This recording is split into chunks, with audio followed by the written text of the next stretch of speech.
T minus 1 minute.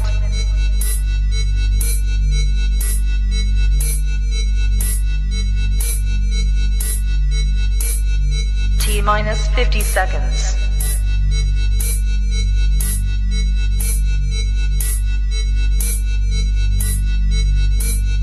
T minus 40 seconds.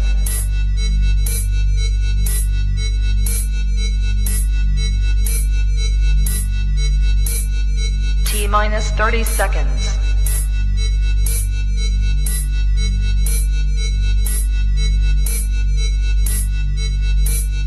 T minus 20 seconds.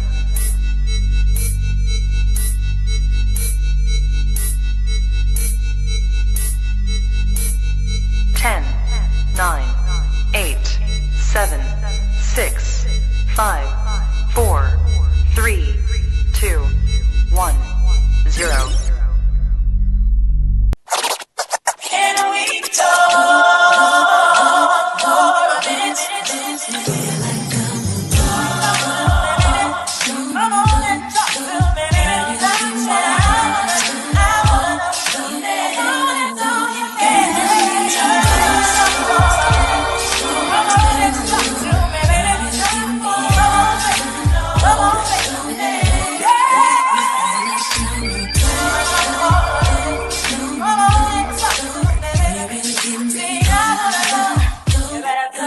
Come and talk to me. I really wanna meet you, girl. I really wanna know your name. Maybe this will help.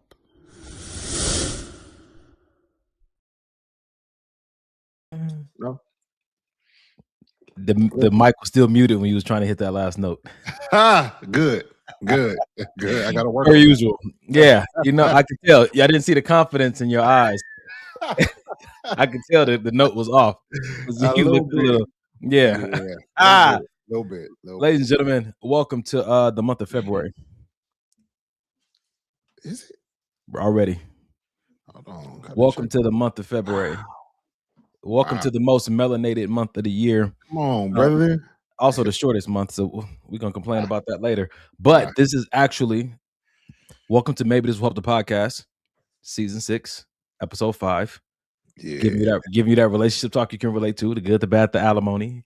We in the building tonight, man. We are here ready to do what we normally do.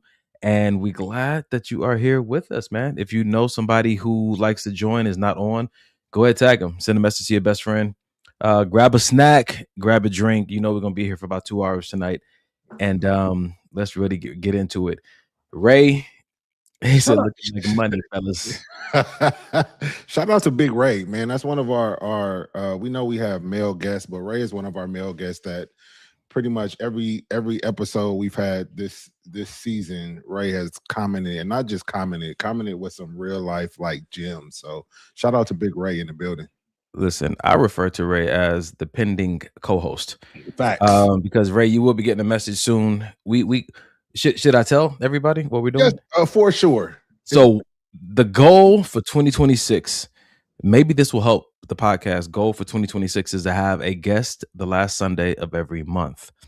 So a few people will be hearing from us to see if you'd be willing to come on air, and what month might work better for you. So Ray, you will be getting a message soon, good sir. Yeah, and buddy. people. I know people have been petitioning for Janae to come back on the show. My mom, our therapist. So yeah, it's gonna be a good year, man. God bless us with some more time. We're gonna have some fun this year. Facts. Per usual, though, we're about to get into a little check-in. For those who joined for the first time, what you're about to witness is just two brothers coming together, talking about life, talking about what they've seen as far as relationships go. Platonic, romantic, familial. And we're just talking through some stuff. Going to take some videos we've seen online and give our little 2 cents, see if it's helpful to where we're at or maybe where you're at. By the end of the show, we hope that hopefully maybe somebody was helped. Facts. And you're going to have some fun. We will laugh. Mike may cry. And you will walk away. Listen, pause. Because everybody knows when Donnie pushes his mic back and does one of these. Wow. We know It's it's been hiding tears. 3 seasons since that's happened. I've taken none of this serious in 3 years. Oh Oh man. man. Yeah, exactly. With that being said, bro, what was the highlight of your week? Man, highlight of my week. I've been since after the show, our last show last Sunday. I don't know. My kid brought something home. I'm gonna blame it on him. Love you, son. But he bought something home, and I was in the bed from Sunday night probably till about Thursday, just fighting some symptoms, and you know, so didn't have a chance to go to the gym, which is wild. Was it your stomach and your head? So it was my head. It was more like flu symptoms. So I didn't really have too much. My stomach was on the last day. Stomach was So on the that last day. my So job has been talking about that. Y'all know I work at the hospital. My job been talking about that. That's that new YN strand. Did you catch it? Did you? The fact that you were listening so hard, nigga. He got that YN COVID. What happened, bro? Did it have you doing weird stuff? for those that do not tune into the show, this is the type of foolishness that my brother Donovan brings to the show unnecessarily and unwarranted. So Just bear like your with us. advice. Bear with us, please, folks. We'll That's get fine. through it. I promise. So tell people how you was being a punk this week. All the excuses. So I'm feeling better. And so that's my highlight is that I'm back, I say like 95%. Just been resting up. I was able to get in the gym today, which was amazing. Yeah, that's it. Just and then taking it for granted. You know what I mean? Some people are like really sick, like all the time, bedridden, and don't have the luxury of going to the gym or going outside, or they're just confined to a room. So, it really helps to put some things in perspective. The things that we complain about are things that irritate us unnecessarily. You know what I'm saying? Just my little minor, whatever it was, what really helped me, like, man, you know what? It's not that bad. Going to the gym and there being 100 people there is not that bad because some people don't get to come here at all. You know what I'm saying? So, yeah, cheers. Carrie, no sympathy at all. I was 2 seconds away from pulling out my tiny violin. This nigga. Nigga. Mike is looking for all the sympathy. All I have to say is you got days to make up from not being in the gym, which he tried to do all in one day today. That's a different conversation. Yeah. I'm ready for all the days. My shoulder's feeling good. So prepare for tomorrow, brother. It's finna be stupid. Yeah, we'll see.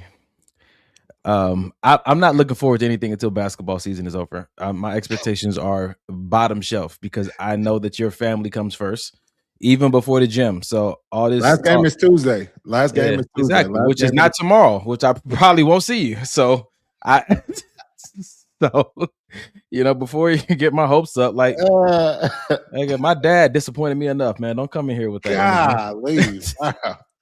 Can we both have you a tiny violin? The dark humor is not just nobody is safe. Nobody is safe on maybe this will help the podcast. So my dad is deceased. He's not safe. I still got some shots for him. Good guy though. Let's see. I see what kind of show it's gonna be. Love him to death. I'm ready. Literally. Jesus. I still got the box of ashes. That's my nigga. Brother, what was your highlight? Golly, I did had a good week, man. What did I do? I had prayer meeting on Friday. I met up with a few of my friends this week. New friends. Mike is friends. Their application is pending because Mike is making faces. I don't know, man. I went and got a pedicure. I don't know. It was a successful week. I didn't get sick. I'll stay consistent at the gym. You gonna say that? I didn't need any sympathy this week. I just kind of manned up and did everything. I handled all my responsibilities. So I think niggas and flies, boy. Niggas and flies. Jeez. I didn't need anybody to feel sorry for me this week. I think that was a highlight. I just, Capital Man. Yeah, I think no. Okay, so I don't know what the highlight of my week was, but today was great. I got a chance to go to this little mini workshop, mini QA session about ADU. So if anybody's out there trying to get an ADU, which is an additional dwelling unit in the back of their house or whatnot, the back of their property, we met a really good guy today. Man, we were at a unit that he had worked on, and so the owner and him both had a chance to kind of talk to us about the process and how happy they were with everything. If you're looking to build something and put like a tenant in the back, or put a relative in the back, or you go in the back and rent out the front house, shoot me a message on Instagram or Facebook, and I'll shoot you his information, because it's a lot of the laws in LA County are changing, and it's easier to get that situation going in your backyard. If you live in Compton, it's a little bit harder, but it still can be done. Man. Is it harder in Compton because of ICE? No, it's too soon. Ladies and gentlemen, that wasn't me. Wow. See how you back out so quick? God. Wasn't me. Listen, I throw one in. You just... Hey, our Latin fan base is huge. You ain't about to get me, because I'm part Peruvian. So anyway, ladies and gentlemen, we're about to get into the show for tonight. Per our normal mode of operation, we like to start with something funny, and try to pull some insight out of it, because even humor has a little bit of truth to it. Some of you, I've noticed this trend. I'm trying to set up the video. I've noticed this trend since the pandemic. Pre-pandemic and post-pandemic, people came out of the pandemic looking different. You had a lot of time to look in the mirror, and I'm not talking about character development. I'm talking about visually, physically. It was a make or break for a lot of people. People who couldn't get to the gym and were not creative came out looking different. Some people came out looking better, because all they could do was stare at themselves and say, I wonder what this would look like. I wonder what that would look like. And they was on Amazon ordering stuff, and ordering stuff from China whenever they could. Right. And they came out with a glow up. People couldn't go out and eat as much as they wanted to, and do rec. So people came out looking a little bit better, more in shape. And so I think a lot of people still riding that glow up that they went through from 2019 to maybe 2021. And we already talk about in this podcast enough how a glow up can change your social status to the degree that you are now experiencing a lot of benefits from being visually appealing. So this is a comical sketch of such things, but we're going to get into some deep reasoning behind why I wanted to choose this video tonight. So with that being said, here we go. Amanda, I have some bad news. You're a baddie. What? You have type 2 diabetes. I thought it was mid. You were, but then you had a stage 4 glow up. How could this happen? Sometimes it's just good genetics. How much longer do I have of being single? Not long. 3 weeks, maybe 4. I mean, hell, I might even shoot my shot soon. Oh, please. Ew. That's a 100% justified reaction. This will most likely be your last Christmas without a boyfriend. Can I get a second opinion? Sure. Dr. Gertstein? Yep. You're terminally hot. What should I expect? DMs, unwanted flirting, catcalling, and it's only gonna get worse the badder you get. Is there anything you can give me? With a body oddy like that, not much, but you can wear this oversized sweatshirt. It's not gonna do much, but it'll give you a little comfort. I guess I have to find all the guys in high school that ignored me and add them on Instagram. This is the part of the job I love. Amanda? So, whether it be the glow up you experience because of COVID, or puberty, or some people are just late bloomers, or some people find their look later on. They find the hairstyle that works for them. They find the facial hair that works for them. They finally get the body they want, the body yaddy, and now they're experiencing is type 2 diabetes. That is hilarious. It was very funny. But did you see in the humor how he was telling her life is going to change? Almost like if you had a terminal illness, like things are going to be different from here on out. Yep. When people start trending, life does change for them. So I'm not going to go your route, because I've already teased you about this enough. But have you ever come across a young lady or even maybe one of your homeboys who was not a looker, and whatever transformation they went through, maybe they went to the military and came out, went in Steve Rogers, came out Captain America, or a young lady, what I'm saying, she got a job at, what I'm saying, Sephora or at a gym or at Ulta, got discounts on stuff, and it changed. Have you ever, before we even go into the details of how it impacts you socially, have you ever come across somebody like that? Yeah, for sure. Yes, I have. I'll just answer yes, and then we can get into it from there. Okay. And so when you saw that, did it initially make you want to treat them different? That's interesting. Yeah. Let's start there, because I think that oftentimes we prejudge everybody. I think they say don't judge a book by its cover, but I think we do for safety reasons. But that's the side note. People who are not visually appealing to us, we have a tendency to formulate some very negative perspectives and narratives about them because it doesn't like they're taking care of themselves, and that may translate into areas. But go ahead. No, I kind of agree with that. Reggie said, "Mike, call out names, nigga." Well, probably because me and Reggie know the same people. That's hilarious. So for me, I think for me, more so than me wanting to treat them different, it's, for instance, if you see somebody in the gym and damn it. Yep. Let's do it. Let's do it tonight, ladies and gentlemen. We in it. We are in it. Let's go. All right. So if you see somebody that's in the gym and oh wow, not you leaving. I thought you needed to stage. No, I don't. I need some moral support. Go ahead. We at the gym. Set the stage. We at the gym. Go for it. I'll say this. Okay, I got a way to say it.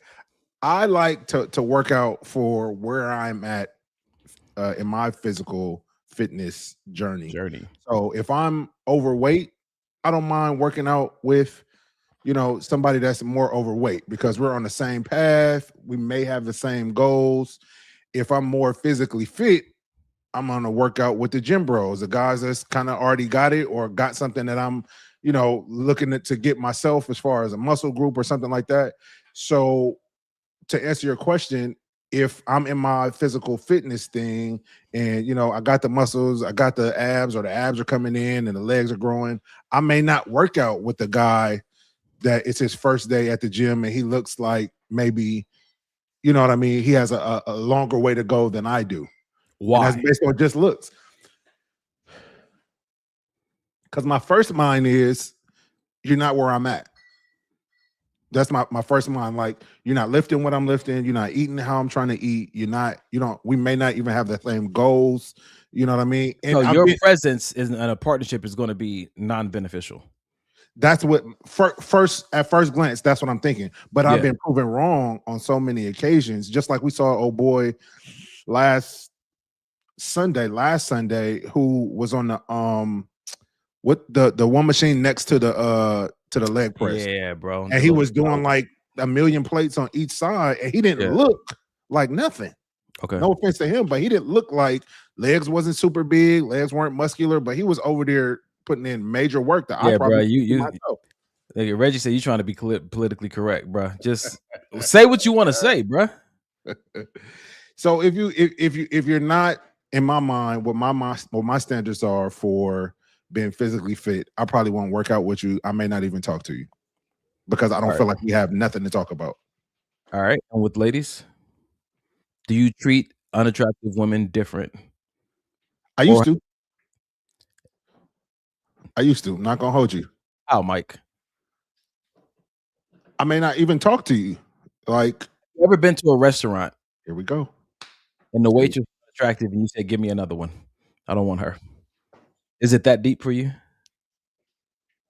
Kinda. Mike. Is it almost like you were dating that one girl and you told her not to wear her natural hair?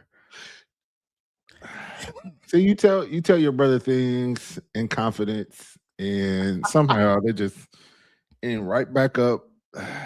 So yeah, but I was that guy though. Like I've explained even on the podcast. I've told you like back in the day, like I would date or I have dated girls and we wouldn't go out because I'm like, you're not Okay. what's trending. So we're gonna stay in the house. We're gonna do something to where we don't got to be seen together in public, that kind of thing.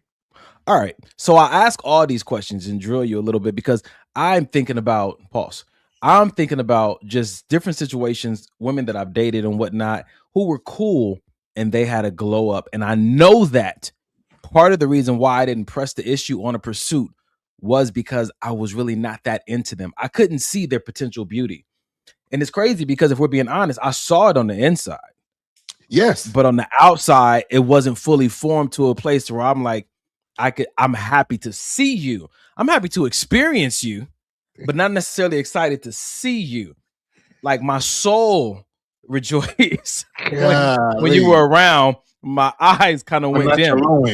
Yeah, you know what I'm saying to you. And so I think that sometimes there have been some situations in the past where I've dated someone, and the determining factor of if I was going to try to, make this official and move forward was it came down to the visual. And be shallow as that may be for some people, we always talk about how the visual attraction is important. But my question is, can you see beauty potential? And how do you gauge if a person has beauty potential? How do you gauge if a person has glow up potential?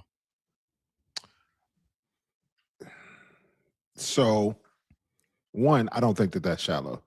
I don't think that people dating people based on what they look like is shallow. I think where shallow comes in is you overlook personality, you overlook everything completely, and you only base your picker only solely on looks. I think that's where shallow comes in. But if I'm being honest, somebody I'm not attracted to, I'm not going to give my time as far as romantically, because it's important for me to like how you look visually.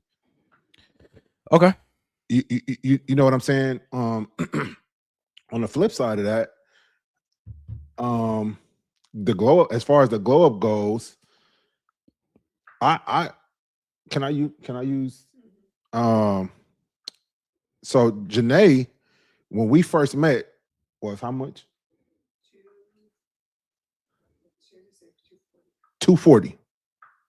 240 pounds, and you're how tall? 5'3", 240 pounds. Some might say now that she's 150, still 5'3", or did you? Wow. Cool, got it. Got it. Now that she's lost damn near 100 pounds, some might say that's a glow up for her. But for me, this is just like her losing weight and getting in shape and toning her body and all the things that she's done, which is great. That for me, that's just the cherry on top, because I saw her as beautiful in my eyes at 240. Yeah. I got with her at 240. Most of our dating life, she was 240. You know what I'm saying? So at where I am now, I think that saying that beauty is in the eye of the beholder is a real thing. You know what I'm saying? Okay. I tell you guys, the marriage has changed Mike. His choice of words and his overall optimism is very disappointing.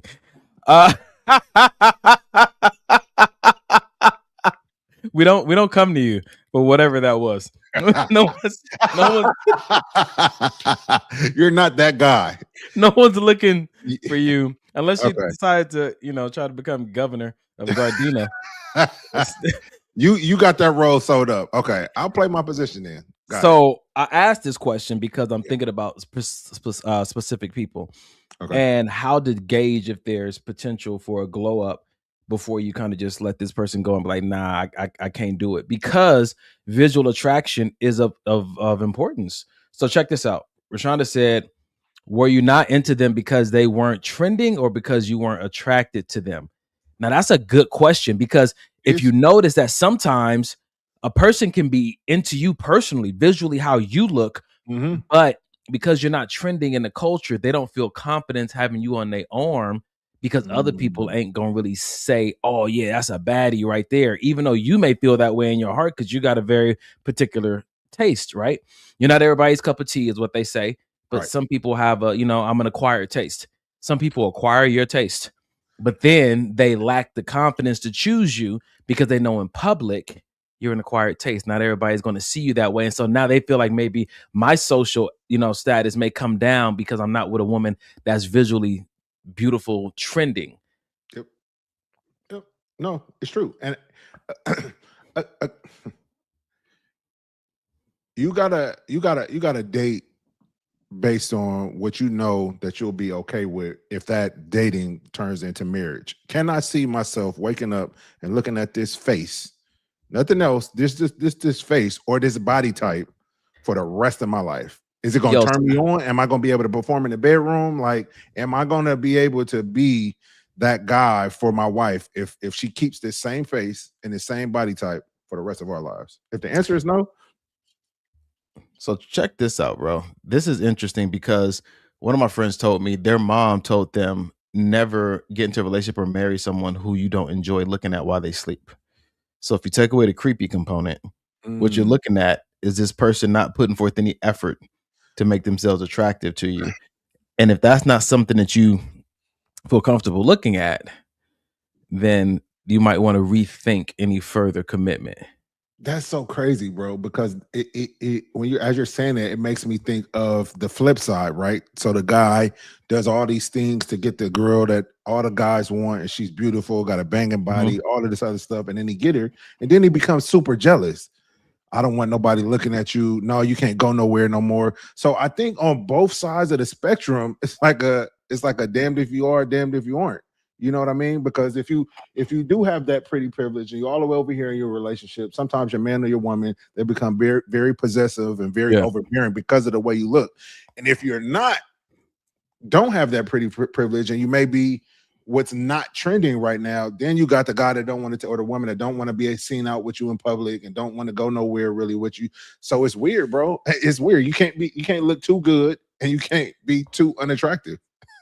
Depending on what culture, what community you're in. Facts. So check this out. Ali said, honestly, I get it, D. There have been several times I was always one of the homies until I showed up in a mini skirt, stilettos, hair down, makeup, and got the response. Wait, you can look like that? Yes, yes, I can when I have a reason to. Now, Ali, I know Ali. I know Ali, fitness and instructor and trainer. And so Mhm. sometimes people see you in your work element, which is where Mhm. you're coming in to functionally do whatever your job may be. You may be in scrubs, you may have ponytail slick back, your leggings or whatnot. You may be in your tool belt and stuff, and your hard hat. They don't really see what you can do. And I've seen a lot of videos online of people recording themselves at work and being like, well, it's mostly women being like, my coworkers have no idea that I'm a baddie, right? But Interesting. because of what you do for a living, and then when you actually step out into your personality, it's like, oh shoot. So this goes back to my question: can you see glow up potential? Can you see beauty potential in someone who isn't necessarily putting their beauty foot forward every day because of what they do for a living or because of what the day may demand from them? They don't worry about all that. But can you see it underneath there? So check this out. Ray responded, yes, to Ali. Yeah, I definitely have some female friends change my view of them when they change their appearance. And so we're talking Mm. about people changing their appearance because the situation calls for it. The scenario, it's a birthday party, or, oh, I got a new job. And so now I can dress like X, Y, and Z, right? So here's my struggle, man. Yeah. Yeah. Here's my struggle. My struggle is that I've seen a lot of beautiful women in my life. Mhm. And sharing my testimony with someone yesterday, I was kind of telling them about just my story about being a male exotic dancer, being a model, being an actor, and all these different faces and bodies and combinations of beauty you get used to seeing. Mhm. And so when you've seen some of the most beautiful, like you ever heard them say somebody is oh God. Oh man, how do they say it? They say that someone, I can't, it's not pretty ugly, but when all their features look well together. Like they Yeah. have, like somebody can say, "Oh, you have a nice nose, but you have a nice eyes, you have nice lips." So isolate different things, but when Yeah. all those features are nice and they look good I together, like your face. yeah, right. Yeah. Yeah. And so when I'm thinking about what I've seen, I try to block that off because if I had never seen all the rest of that, I would think this person was drop dead beautiful. So, and I'm wondering in that struggle within, like, is it because of what you've been exposed to that it's not shallow, but you need someone to look a certain way because you've seen certain things? Or do you just say, you know what, I like this, and I know it's not the best I've ever seen, but we've had this conversation on the show before. Should you marry the baddest woman you've ever seen, or is it has you continue to make it deeper than that? Again, on this show, we don't tell people what they should do, but for me, I think the older I got, I wanted so much more than just like looks. Like I've dated people that were trending, and I dated people that weren't. I've dated people with the best personalities in the world, but the face was a two at best. So what I felt like I wanted to do was have the best of both worlds when it comes to my forever partner. I want somebody that I'm physically attracted to, that looks good to me, but she doesn't have to be the best looking woman on the planet. But at the same time, I want also somebody that has a good spirit, a good soul, and a great personality. You know what I mean? So when I came down to it and got serious about picking the person that I knew that I wanted to, type of person that I wanted to be with, I think that those were the things that were way more important than just I gotta have that supermodel type, woman, or that eye candy type of woman. This is interesting because you're marrying this person, for you. And I think this conversation, although it may seem random, I think I'm really trying to speak to the people who are struggling with choosing someone because everybody else may not see them the way that they see them. You know what I'm saying? Some girls are struggling dating a guy that treats them well. They think he's handsome, but he's shorter than them. And they struggle with choose. Yes, I've heard it, bro. I'm like, oh, if he was just a little bit taller, they struggle with that. They love the person, but because if they take him out, things are going to be said. You know what I'm saying to you? That's like my friends judging me because I told them I wanted a Subaru. Subaru has been rated the most safest car so many years running, but you ride that through the hood and people like, bro, you want a Subaru? Yeah. Nigga, we don't drive Subarus. Facts. You know what I'm saying? But very reliable car. So if you did the parallel, like she's a Subaru. And the community that you in, don't mess with Subarus, maybe change your community because that's a really good car.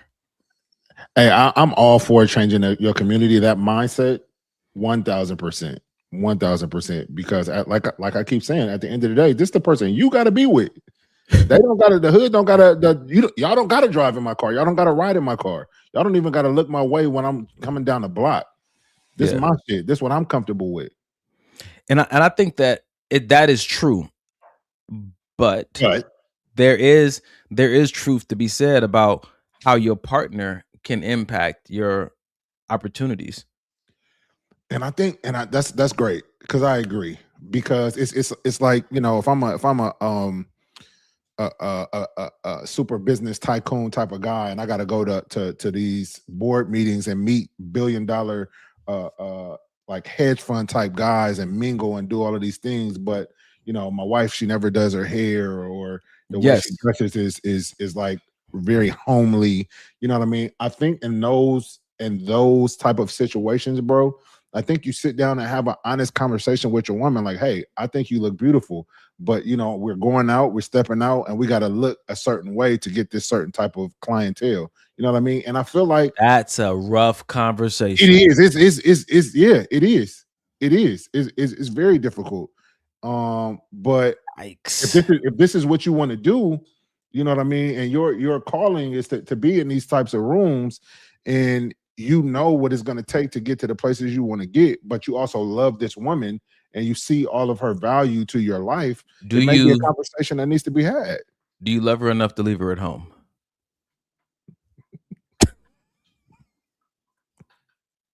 I love you, but your face is ruining my business. I'm gonna go ahead and take this one solo tonight, babe. You got it. You got it. I already hit you with the DoorDash. The remote is right there. I'll be back. It's what, but no, but I think this is happening. You wonder sometimes why your person that you're dating is like into you, but you don't get invited to all the events. There may need to be a conversation there because they're into you, but maybe they don't like the way you present yourself, or you're very hell bent on like this is authentically who I am. But like, man, come on, like you wear the same jeans, brother, every time that we go out, like, and Should and this? it's hurting some Yeah, relationships. yeah, it is. It is. Now I have a question though, and a question for the audience as well. Should this be a conversation like you guys are dating, and on the fourth date you see the same pair of jeans? Should we start talking about that then, or should we wait till we in full blown relationship? Because I feel like if you waiting till we're in full blown relationship to bring this up, like shit, we've been dating for 12 months, we've been dating for 8 months, and you never said nothing. Now it's a problem. Now that we together. I think that when you're dating, you're trying to find out some of the more deeper things, Mm, and that may not be a priority to discuss. And you may mess around and catch feelings because of how they answered your questions and the books that they've read and the humor that they have and the memories that you've made. And I think that you don't really get down to nitpicking at things like that until you're already kind of in with someone and you're like, oh, this is great. And you start thinking like, wait a minute. I think that that's where the problem lies.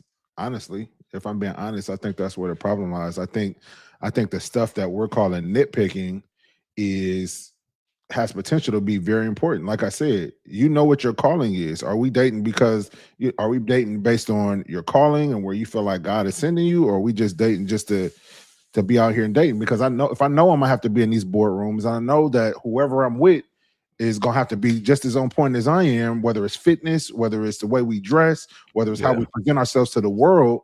And I know this woman is not like that. Why would I wait? Why would I not ask the question then? That's not to me, that's not like it could be looked at as nitpicking, like the way she dresses. That's what's important to me. It's not about that. It's not just So about the way she dresses. It's more to it. It's deeper than that. that's so let me say this because you know how I feel about dressing anyway. Mike is a dresser. Me, I feel Pause. like Stop what you're about to say. Today, I asked Donnie, what did I ask you? And you thought I said something about pants. I I asked Donnie. forgot. I asked Donnie something, and it sounded. Oh no! I said we need to go back to Pans. If anybody from LA, Pans is a restaurant that me and Donnie went to. That's great. Got great breakfast food. And I said, "Yo, we need to go back. We need to go back to Pans." And he looked at me so infuriated. Pans. He thought I said pants. Pants. For everybody that knows Donnie, the brother don't wear no pants. All he wears is shorts. I thought he And wanted me to wear pants to the gym. That's crazy. the fact that this brother got so upset I was upset. thinking that I said we need to go back to wearing pants, diabolical. I felt I was offended. You very much so, very much so. Anyway, I continue. want. I'm gonna go back because maybe we need to have a sobering conversation. Maybe we need to have a sobering conversation because Carrie said even supermodels don't really look how they are presented to look. I'm thinking about this for a moment, so stick with that. Now, Ray said we've painted our own model of perfection when it comes to looks. What that looks is varies from person to person. So I'm thinking about what we have seen and have we considered if that is even doable on a daily basis. Is that good for your skin on a daily basis? Do you, and this is what I learned from my mom, do you have the patience to let that visual perfection go through the process of being realized? Meaning, an hour of hair, an hour of makeup, 30, 45 minutes to get dressed. You want it, but do you have 3 hours of patience every time you want to go out? Like, if we're weighing out what it costs for you to have that. And that's why people that again, going back to beauty is in the eye of the beholder. Because when I say supermodel, I'm talking about somebody that's naturally beautiful. You go to sleep looking exactly how you wake up. Your hair may be disheveled, but still you look beautiful. Just a naturally beautiful woman. You don't need the makeup. You don't need anything you do extra to yourself is a cherry on top. So you're the kind of person that uses the word beautiful for visual features. I'm asking that because some people reserve the word beautiful, the term beautiful, for inward. Yeah. characteristics. Okay, so beautiful can be. I use it for whatever I deem is beautiful. Inward, outward, sideways. Candace said, I heard a pastor say that you're kind and not your type. What's your take on this? You're kind and not your type. Tell me more about this. What do you hear when you hear that, bro?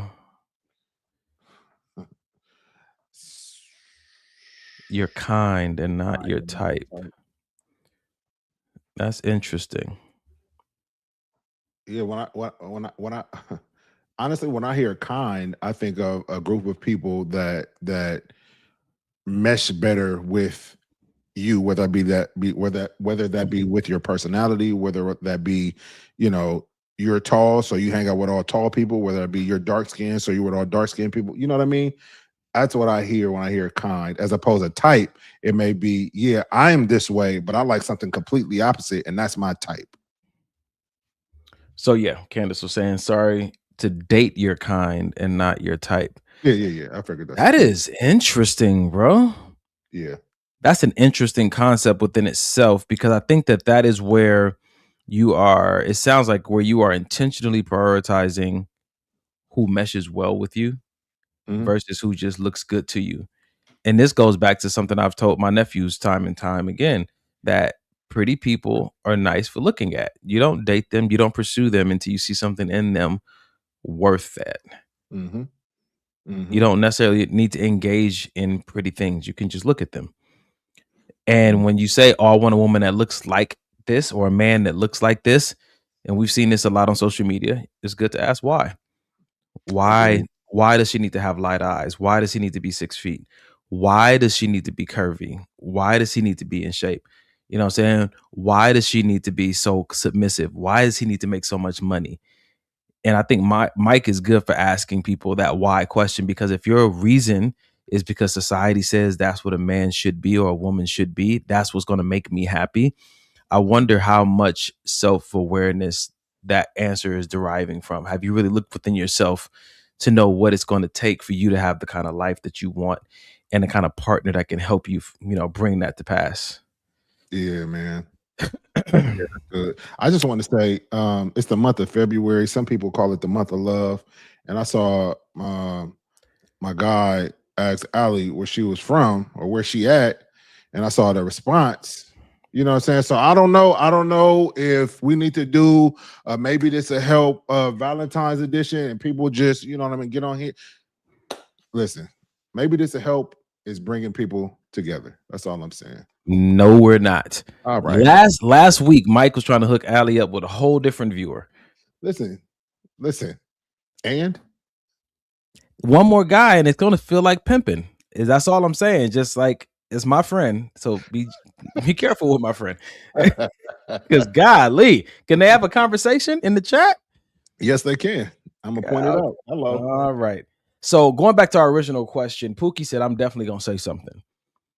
And Pookie has. And we know. Yeah, and we know. Pookie lives by the quote that hope is unnecessary. Yeah. So she is calling out dressing, vocabulary, and a lot of other things from the jump, because that's how she operates. And I think that's what helps her. She's very clear on what she needs and what she wants. Yeah. Oh, Carrie said it started with that Cheesecake Factory convo a few weeks back. It sure did. All right, so I'm it's 45 minutes into this. I'm ready to move on to the next video, because we got a topic we want to discuss tonight. But the next video is kind of tied into this video. So somebody said it earlier. Oh no, it's a text message. One of my friends sent me, and they said that, or maybe the glow up changes the attitude, so that's why they get treated differently. So I think a glow up could change your attitude for the better or for the worse, right? And so when you're thinking about changing their attitude, I think that ties into the conversation of, what if you're dating someone that just experienced a glow up? They just became beautiful in their own eyes, and they just became trending beautiful in the eyes of the community that they're, invested in. This is good. So dating that person who is handsome for the first time can be quite the experience if he hasn't had anybody to kind of mold him or help him understand how to house Crazy. this type of handsome. That's Boy, so good. it's a That's hell of a so drug. It's a hell of a It drug is. to be attractive to the people that you're predominantly around. It's a hell of a drug to be attractive to a Yeah. community of people that you see every day. It is. It makes me think, and I'm not saying it, I'm not gonna say any names, but we got a mutual gym bro, and he was saying that he was 600 pounds at one point, and he shedded all this weight, muscular now, good looking guy. And he was telling me like, yeah, I just went through a phase of just running through him. Like after I look now, I just got up to a phase of running through him, and now I find myself in the gym not wanting to lose what I got because I don't want to lose the how people are viewing me now. I'm addicted to the attention. I'm addicted to people coming up to me in the gym and asking me about workouts and all this other stuff. So that what you said about it being a hell of a drug is a real thing when it comes to I've never saw myself as being attractive, and I feel like nobody else has. And now that they are, it's like, oh my God, a whole new world. A glow up comes with certain kind of perks Yeah. that feels that create maybe like a dopamine hit. Yeah. It's almost like Good. Yep. because you're getting this attention. Yep. That's good. Yeah. Anyway, so Rashonda said I would be the president of the US if I got a BBL. Rashonda, all 6 foot what? 3? How tall is Rashonda again? She's 6 something. She's 6 something.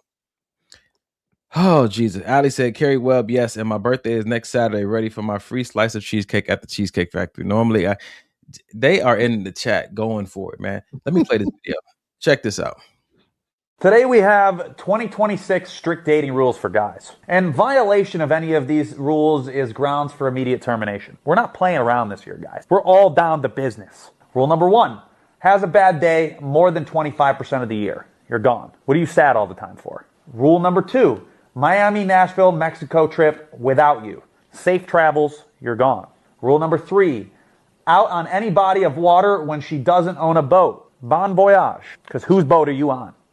If it ain't mine. Number 4, any form of Botox, you're gone. Number 5, your phone died and you fell asleep. Cap, you're gone. Ain't no girl letting her fucking phone die. They're glued to their hand like it's a part of their body, like they're born with it. So don't believe that shit this year. Rule number 6, won't block her ex. Blocked and gone. Rule number 7, is or was in a sorority. Self-explanatory. And rule number 8, all her friends are guys. See ya, never. These are strict rules for you guys out here this year. Going to help you stay safe and get into a better situation if you follow these rules. Thank you for coming to my TED Talk today, and I'll see you at the same time again tomorrow. So I go back to the conversation, bro. Some people experience a glow up. They become attractive for the first time in their life. And for some people, the first thing they want to do is show it off. So they are with the girls going to Miami. Yeah. Or guys, you know what I'm saying, going to Thailand, or, you know what I'm saying, going to these places to where they know people, this a hookup culture, because they may not necessarily want to hook up, but they know that they're going to get a lot of attention. And maybe you chose this girl or this guy before they had their glow up. And while they're in a relationship with you, because you treat them right, maybe you feed them right, or you got them hooked on the gym or some kind of self-care, or you got them in the book club, or you help them get their finances together. And now they've gone through this butterfly cocoon effect, and it's almost challenging for them to just have eyes for you, or it's almost challenging for them to be satisfied with the attention they only get from you. And they have to go and get more because this is the first time they've seen themselves and valued themselves in this way. What do you do in that kind of situation? Bro, yeah, and this is me honestly speaking. I feel like some people, and I'm going to answer your question, but I want to start by saying I feel like some people are dating what they feel as dating down because they do want to be the looker in the relationship. They do want to be the good looking one in the relationship. And I feel like if your woman or if your man has experienced some type of whatever has happened and they've altered the way that they look, whether they changed their dress style, whether they lost weight and got in the gym, whether they got surgery, whatever the thing is, if they feel now a new sense of confidence and a new sense of, oh man, this feels good. I feel like as a partner, you should support that. And I say that, bro. Okay. I say that because Janae dressed different now. Janae wasn't wearing no spaghetti straps and you know what I mean, bathing suits and all this other stuff like she is now, but she's more comfortable in her skin, and I'm all for it. Hell yeah. Let me tell you about the Filipino Black Widow when she came to the gym the other day. Where's she buying these Avenger outfits from? I'm used to seeing my sister in the gym with leggings and a big t-shirt. I'm FaceTiming her today in the middle of a conversation, bro. Sis does this. She's doing it right now.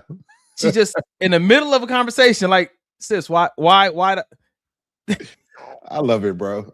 Because it's important for people, and I know how important it is because I feel like I came from the ugly duckling thing, so I know how good it feels to finally be comfortable in your own skin because you feel like, man, nobody. I haven't liked the way I look. I feel like nobody has liked the way I look. So now that I do, yeah, I'm finna show it off a little bit.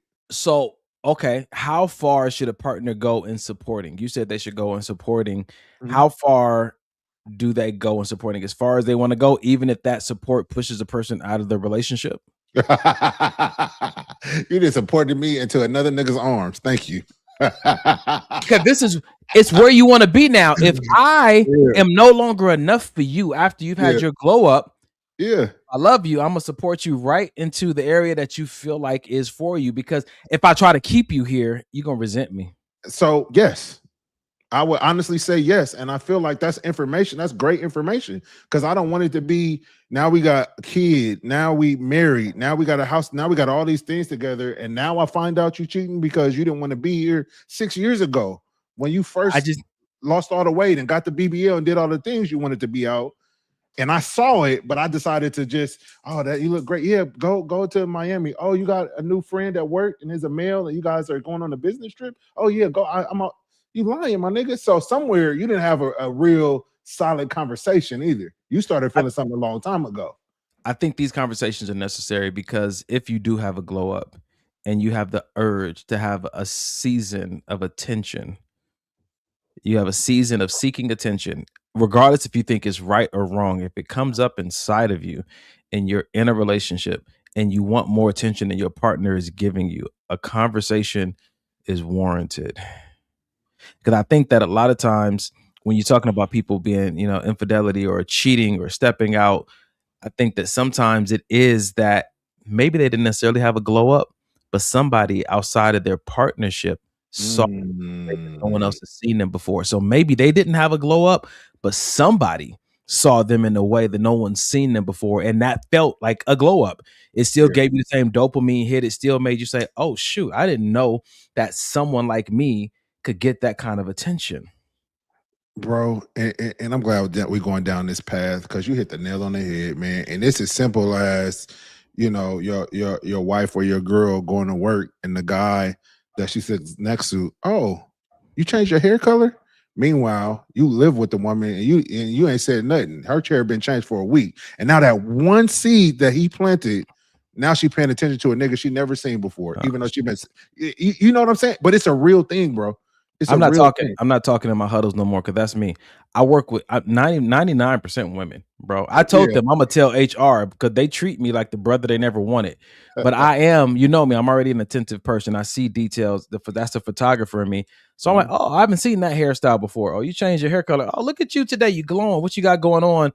You know what I'm saying? I got to be a new lip color. This is, you know what I'm saying? Because I'm like, I'm in charge of maybe just bringing a different kind of creating the culture for our team. For sure. And a lot of it has to do with people being highlighted, feeling appreciated, feeling seen, right? Yep. But I didn't think about it from the standpoint if they're not getting that at home. That's not your job for you to change the type of person you are. That's that man's job that's at home to step his game up and do it and be attentive at home. I shouldn't have to change if I'm naturally that kind of guy. Oh, you look nice today, have a good day, and that's it, and I have no ulterior motives. I'm not gonna change that because your man at home acting like a piece of shit. I'm just not. I think that's the first time you ever told me something like that wasn't my fault. I appreciate you. Hey, brother, listen. That's it. A week of illness. Wow. Okay. So let's look in the chat, bro. We got some stuff coming in. Rashonda said, what about doing it for yourself? Candace said, that's the photographer in me as well. Action detail. Okay, so Candace, she does do photography. It's something that, but now I'm feeling like, I honestly am feeling like maybe I need to tone it down. No, nigga. Because no, okay. That's you. Right. Like you. That's how you are. You've done it with Janae. I've heard like that's the type of person you are. Listen, Ali said, yes, you did that when I wore purple eyeshadow at the gym 10 years ago. Great attention to detail. See? I just want to make marriage harder for niggas. That's not my goal. No, the goal is for the man to make his marriage easier for him to be in and easier for his wife to be in. So, okay, so let's this is all scenario based, but let's get some practical. If you are the one on the receiving end, say, Mike, you're the one who's getting these compliments and affirmations and this praise from coworkers that you don't get from, saying your spouse at home. What is the conversation that you bring home to your spouse? What is the conversation of old Mike or the Mike now? Two different conversations. Let's do old Mike because I think that's what the people want. Yikes. Okay, so wow. I wasn't expecting you to say that, brother. Said, yikes. All right, let me just wipe this sweat off. So I think I'm getting compliments that and anybody that knows me knows that I've for a large part of my life have struggled with attention and wanting attention and feeling like I needed attention, especially from the opposite sex. I've talked about it on the show, like everybody knows that. So if I feel like I'm not getting something at home or I'm not getting something at home and I'm getting it and I've been getting it at work or getting it at the gym, what it starts to do is it starts to feed a part of me that should only be being fed at home, but then it also makes me resent the person that I'm with because I want it from you. I told you I want it from you, and you're not giving it to me.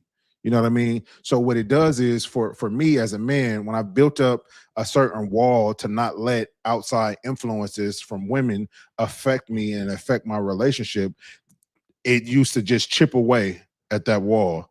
And before long, your wall is down. You and it's like, oh, you pay me a compliment, and now instead of oh, thank you, is oh, okay, thanks.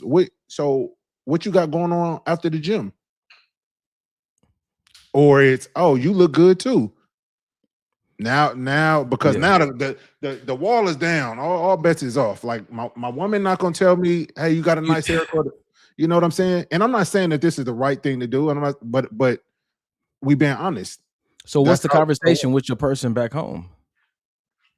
The conversation, and for me, I make it be known like I need a cheerleader. The person that I'm with, I need to have a cheerleader. So she already knows what it is. So if you're just choosing not to be that, that's cool. But you got to understand what comes with it. Because old girl at work, she bringing plates. She wearing the short skirt. She every time I get a haircut. Every time I do a curl or a bench press, oh, your legs is looking bigger to nigga. Damn. So okay. All right, I'll take that. I'm wondering in my brain though, how much of I guess being physically affirmed is your partner's responsibility? As much as they choose to take on. How much is acceptable to ask for from your partner? I can ask whatever I want. I can Is it acceptable? Because it sounded like you said 100%. It's acceptable if she accepts it. And if you accept it, that's what I'm expecting. If I tell you, hey, I need you to give me a compliment at least 10 times a day, every single day. If you say I could do that for you, then that's what I'm expecting. But if you say that's a bit too much, or why do you feel like I think the conversation should more so be like, well, why do you feel like you need to get so many compliments? What else is going on? That's the new Mike, though. That's the new therapized Mike. That's good. It's just a conversation. It's an honest conversation. Like, here's what I feel like I need. You know what I'm saying? And that could be in translation. A woman, you know what I'm saying? You've seen these videos of women who are married on the internet. And when her husband walks past him in the kitchen or living room and he don't smack that ass, he's like, hold on. This is a part of our marriage. Like, yeah, it's what we do. Especially not with as many men want to do this. Yeah. And you are been called to do this and you don't remember to do this. Yep. But I feel like that. So as funny as those little clips are, because I've seen them before, I feel like the fact that she checks that immediately, like, get back here, do what you. I feel like that's important because it's almost like having a conversation of, hey, me and Janae had it the other day where I got a haircut and I came home, walked through the house, because any other time she would say, oh, let me see your haircut and fawn all over the haircut. This time she didn't. And immediately I picked up on it. Did you come in the house? Was you posing when you came in? You was like, this is why I don't talk to this nigga. Did you come in? Just this is why. She still didn't say nothing?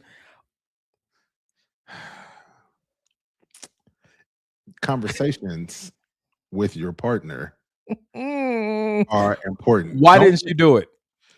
Why didn't she? I think she busy. Just wasn't paying attention. Cooking for you? Nothing crazy. Oh, I had a. She didn't like the haircut. Oh, no, I'm not talking about that time. That was when I got my hair done. I'm talking about when I got my hair cut. It was a couple weeks ago. Ladies, you know you do with a pretty nigga when he said I got my hair done. I'm sorry. Look, no, it's fine because everybody can't just put water in their hair and have luxurious locks like yourself, brother. Everybody can't do it. So yes, me and your wife can. So for sure. Me and Janae got almost the same hair. Damn near. Yeah. All right. No, but I feel like those type of conversations, don't let it like fester. Like if you picked up on it, not even to say it bothered you, but that's good. You didn't say nothing about my haircut. Oh, babe, my bad. I just would, you know what I'm saying? Because what happens if you don't like it? Say that. When she says, "Do I look fat in this dress?" Yeah, I've told Janae yes before, have I not? Yeah. It's certain styles. Like, did she swing on you? No. And I'm sure it stings a little bit when your partner, doesn't find something about your wardrobe or the way you got your hair done attractive. Because she's told me certain ways I've got my hair she didn't like. Great. Tell me that, because you're the one that got to look at me more than anybody else. Okay. That's fair. I don't know how yet. Yes, Rashonda, he did say therapize. That is Mike's word. Did we even talk about the video? What was it? What video? Today we have 2026 strict dating rules for guys. Forgot about the video. I feel like, no, we didn't. But I feel like he's operating. It feels like he's operating from, I don't know if it's insecurity or what. Like the fact that she's still cool with her ex, you can't talk to her, or the fact she's on a girls trip, you can't talk to her. Seems like bro may be a little insecure, or he's experienced something in his past that makes him a little leery about women that participate in those things. Because I didn't see a problem with none of them. Did you? Oh, you did. Oh, you on mute, brother. Nah, you on mute. We need all this conversation. Oh, no. So there's this part of me that doesn't have a problem with it because that's what they want to do. But there's a part of me that has a problem with it if it's my person, because of what I need. So let me share something with you that came up in a therapy conversation. I have very specific plans on protecting my partner. Yes. Creating an environment for them to flourish. Yes. And if you know anything about me, if I'm working on something, a project, a car, a room, a redecoration. If I'm working on something and people come in and try to impact or influence, or they start to mess up what I'm working on, I'm still trying to be delivered from the amount of rage I experience. Like, this thing got nothing. Back up. Get away. I'm working on something. I'm fixing this. I'm making this better. In this therapy conversation I was having with a friend, that same energy is planned to be showing up in a marriage because it shows up when I'm in a relationship prior to marriage. And when I'm with someone, I'm working on them because I'm investing, I'm planting seeds. I want to see the best of them, whoever they are, not what I want them to be, the best of them come forward. But when I see family and friends who don't care about them the same way I do come in and kind of just use and pull from their energy, come in and smear all the building up I just did verbally, it's a problem for me, bro. And they told me that I'm going to have to, they said you might want to consider taking a step back because you're not the only person in their life that they care about. And that, yeah, this is what you want from them, but they might be connected to people that drain them. And it's not your job to disconnect them. They have to want to let those people go. They have to want to set those boundaries. You can't come in and set boundaries for them. And so sometimes for me, it's very stressful to be very into someone who is also connected to people that drain them of the beautiful thing about them that I actually want, need, like, and I'm considering committing to. Happy That's I got good. that off my chest. No, that's good, bro. And I knew that about you, and I'm very, very similar. Because one, you already know how overprotective I am about the people that I say that I love. But just, like, even with Janae, she had some friends, and I told her, I was like, it seemed like every time y'all get on the phone, she's dumping her Yeah. shit on you. Like, what? Yeah. Like, no, she can't do that no more. You know what I mean? But I had to step back and kind of check myself a little bit, like, hey, that's her. She's a grown ass woman, and that's her friend. But I still feel like it's my duty as her husband to, because sometimes she may not be As her aware. husband. As her husband. Yeah. So you Yeah. telling me I should just hold all this back until I get married? Because this part to me is riling up even in a dating environment, so much so that it can be a red flag. It can be not a red flag. It can be a deal breaker to where I'm into you, but when I think about your friends that you love and want to continue to hang out with, it's like I can't do it. And Rashonda said it's giving controlling, Don. I know we had the conversation. This is why I'm talking to somebody about it, because it does. Yeah. It does give a little controlling. It doesn't give concerned citizen. So let me ask you this, even for the women out there, if you know that, like Brother Donovan just said, if you know that it's coming from a good place, like, I'm not necessarily trying to control you, I just want the very best for you. Does it make a difference, or does it just all falls into controlling, and I just can't do it because you just want to control me? Because at some point, where does he's just like really concerned about me, and I appreciate that, but conversation come in. You see what I'm saying? Or is it just throw the whole nigga away, he do controlling? Because to me, maybe because I'm so similar, I understand where you're coming from 1,000%. But oftentimes people who are connected to people that drain them, especially if they have seniority, they've been there for a long time, they don't see. Yeah, they don't see it. What that relationship is doing to them. Or they see it and they've become okay with it. Because, well, that's my cousin. Or That's my best friend. Oh, that's my boss. And you're like on the other side, like, I think so. Somebody just said it. Don't get yourself in trouble. Somebody said something about having a conversation. I can't find the comment, but somebody said something about having the conversation. And I think that maybe people won't realize how serious it is until you tell them, like, this may be a deal breaker for me. The boundaries that you don't have with your mother may be a deal breaker for me. the boundaries that you don't have with your best friend may be a deal breaker for me. I want to be with you, but the fact that you give her free range in your life means that she can get free range into my life because you have free range in my life, and she can use your access card to get in to the Sliding through the. environments. Ooh, that's good. Damn. Wow. Yeah, that's really good. That's really good. I don't like it. That's really so. Okay, granted, is it a conversation though, or is it a I'm gonna just start putting things in motion to where she can't have access, or is it a conversation with you, the mama, and the wife? We all need to sit down and talk about. And so because I've been in a situation multiple times, I think that what it is like you said, times. yeah. What's going on? Is it me being controlling? I want to protect what I start to identify with as my responsibility. Yeah. And I feel that right on the precipice of making commitments on, hey, I'm going to get a ring and I'm going to get engaged. And I'm wondering, should I just wait and surprise you the day after our wedding? Like, guess who you can't talk to anymore? Like,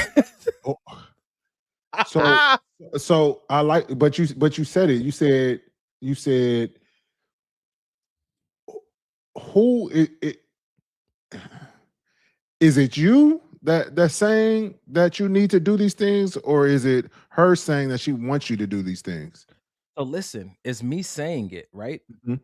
This is the part that makes it tough because half of it is because I care about her, but Right. half of it is about me too.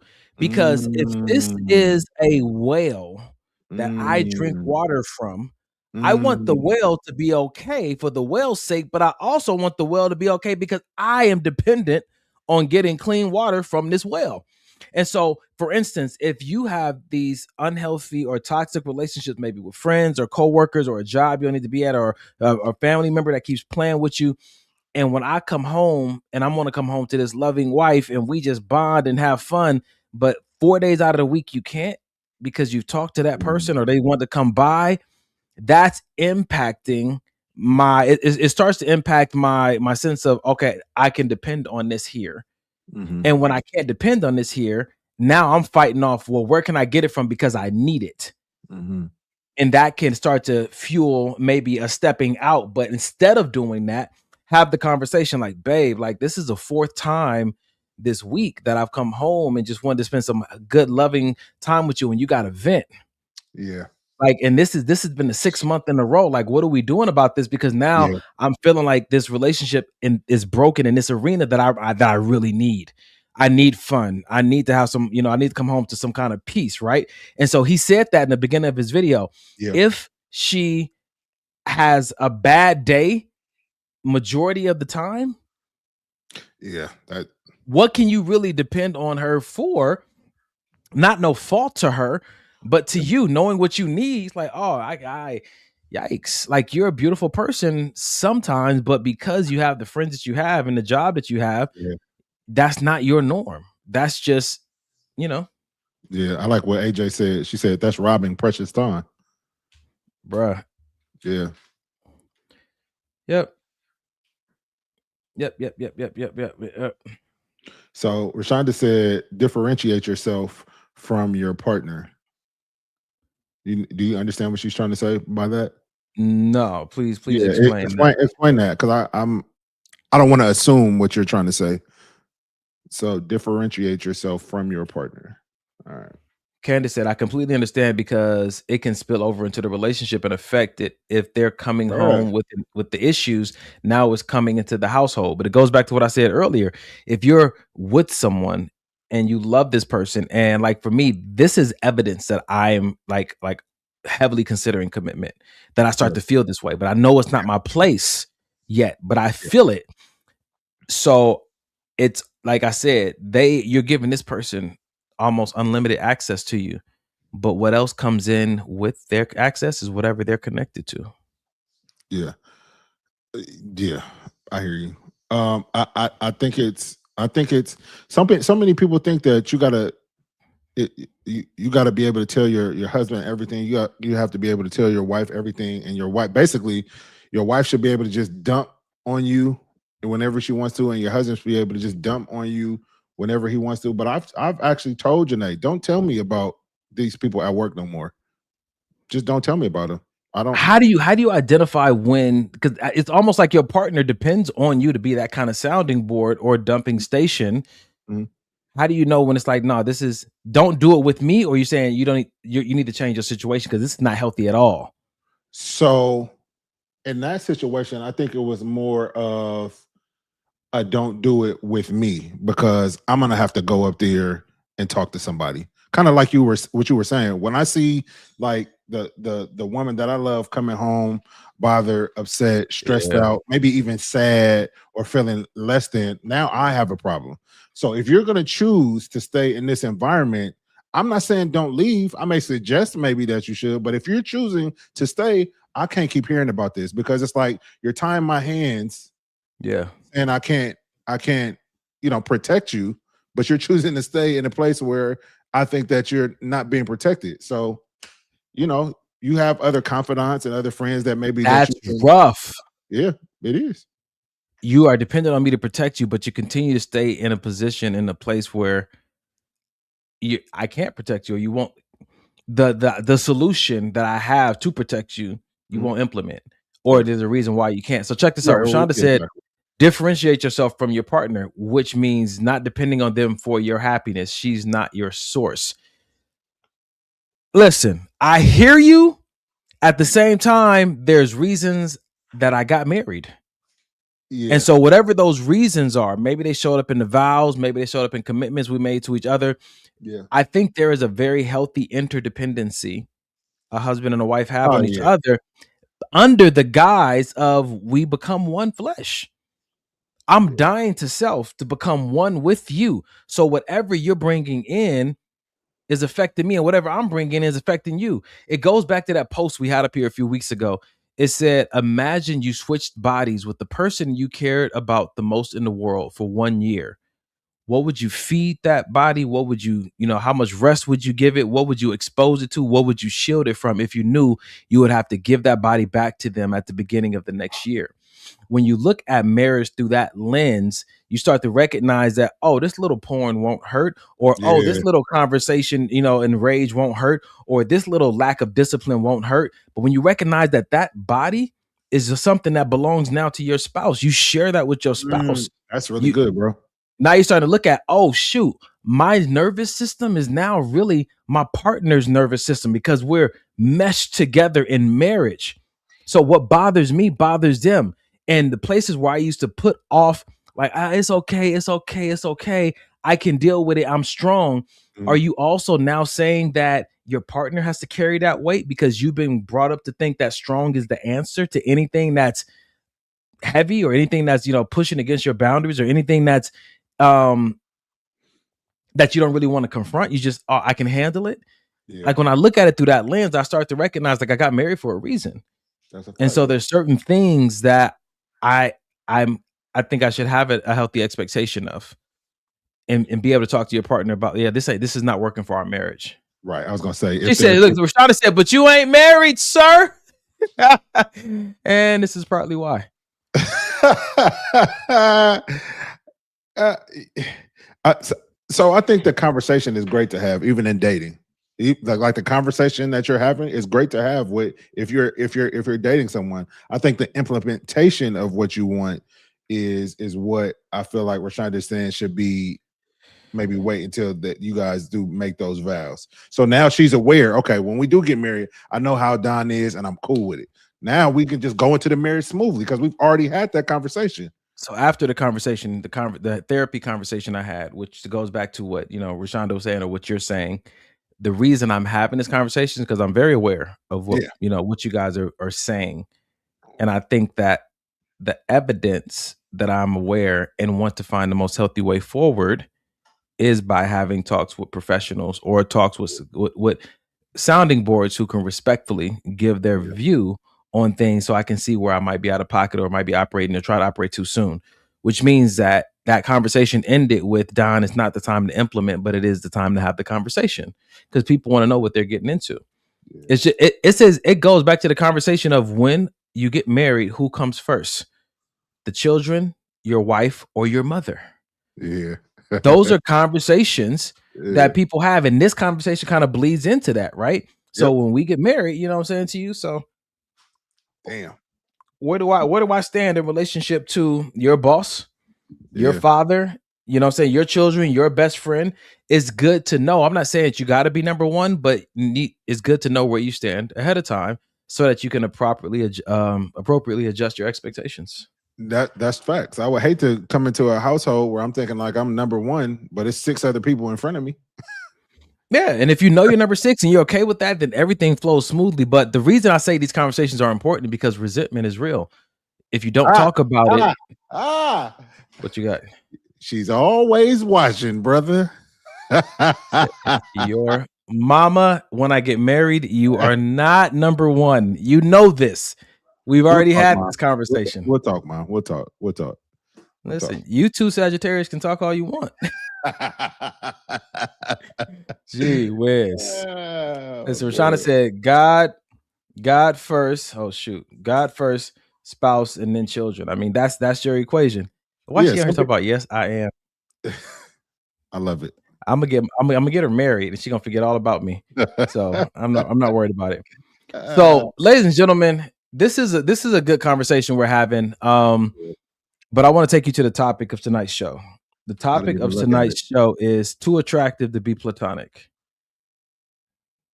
Okay. That's what we're doing tonight. I gotta start looking at these things. So you know if you should show up or not? Right. So I had an interesting conversation with one of my friends this week about platonic friends or just having friends that are of the opposite sex, right? Yeah. And they mentioned that if that friend is your type, then they can't be your friend if you're in a committed relationship, because if they're your type and you're attracted to them, then that is making it more challenging for you to keep it platonic because they're your type and they're attracted to them. And so I heard him out, but I knew I wanted to have more conversation about it on the podcast because there's a conversation between attraction and self-control, attractive, but not have a desire to want to be intimate with. Like there's some nuances there. Now, of course, I know people can manipulate that and say, no, it ain't even like that and be plotting. So this is, more a conversation you have internally with yourself about like, is this platonic because they haven't given you a chance to hit?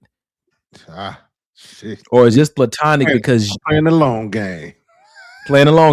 Or is this platonic because I have no plans and no desire to ever move beyond friendship with this person? That's wild, yo, because just the statement, and I'm not, by no means am I saying I feel like your friend is wrong at all, but I feel like if you're attracted to your friend, then you can't be platonic friends. I think that's interesting because all of our relationships, we enter into friendships because of some type of attraction. Even male friendships, me and your friendship, I'm attracted. No, but I'm saying because the things we have in common, the way your mind works, the way your outlook is on life, there's some type of attraction to. I mean, that's the whole reason why we create friendships. So you're isolating you're not isolating attraction. Saying attraction is just what draws you to that person. Yes. But if we isolate it to visually attractive, like I find you're sexy to me.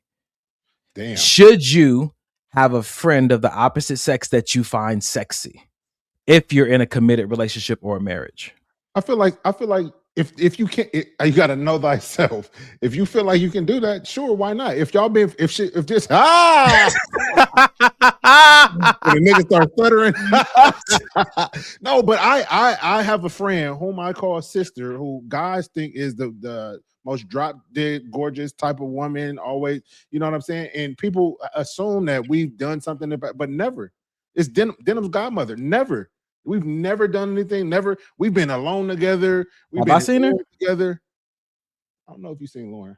Have you seen Lauren? I don't think so. But point being is no, you can. I feel like it's possible.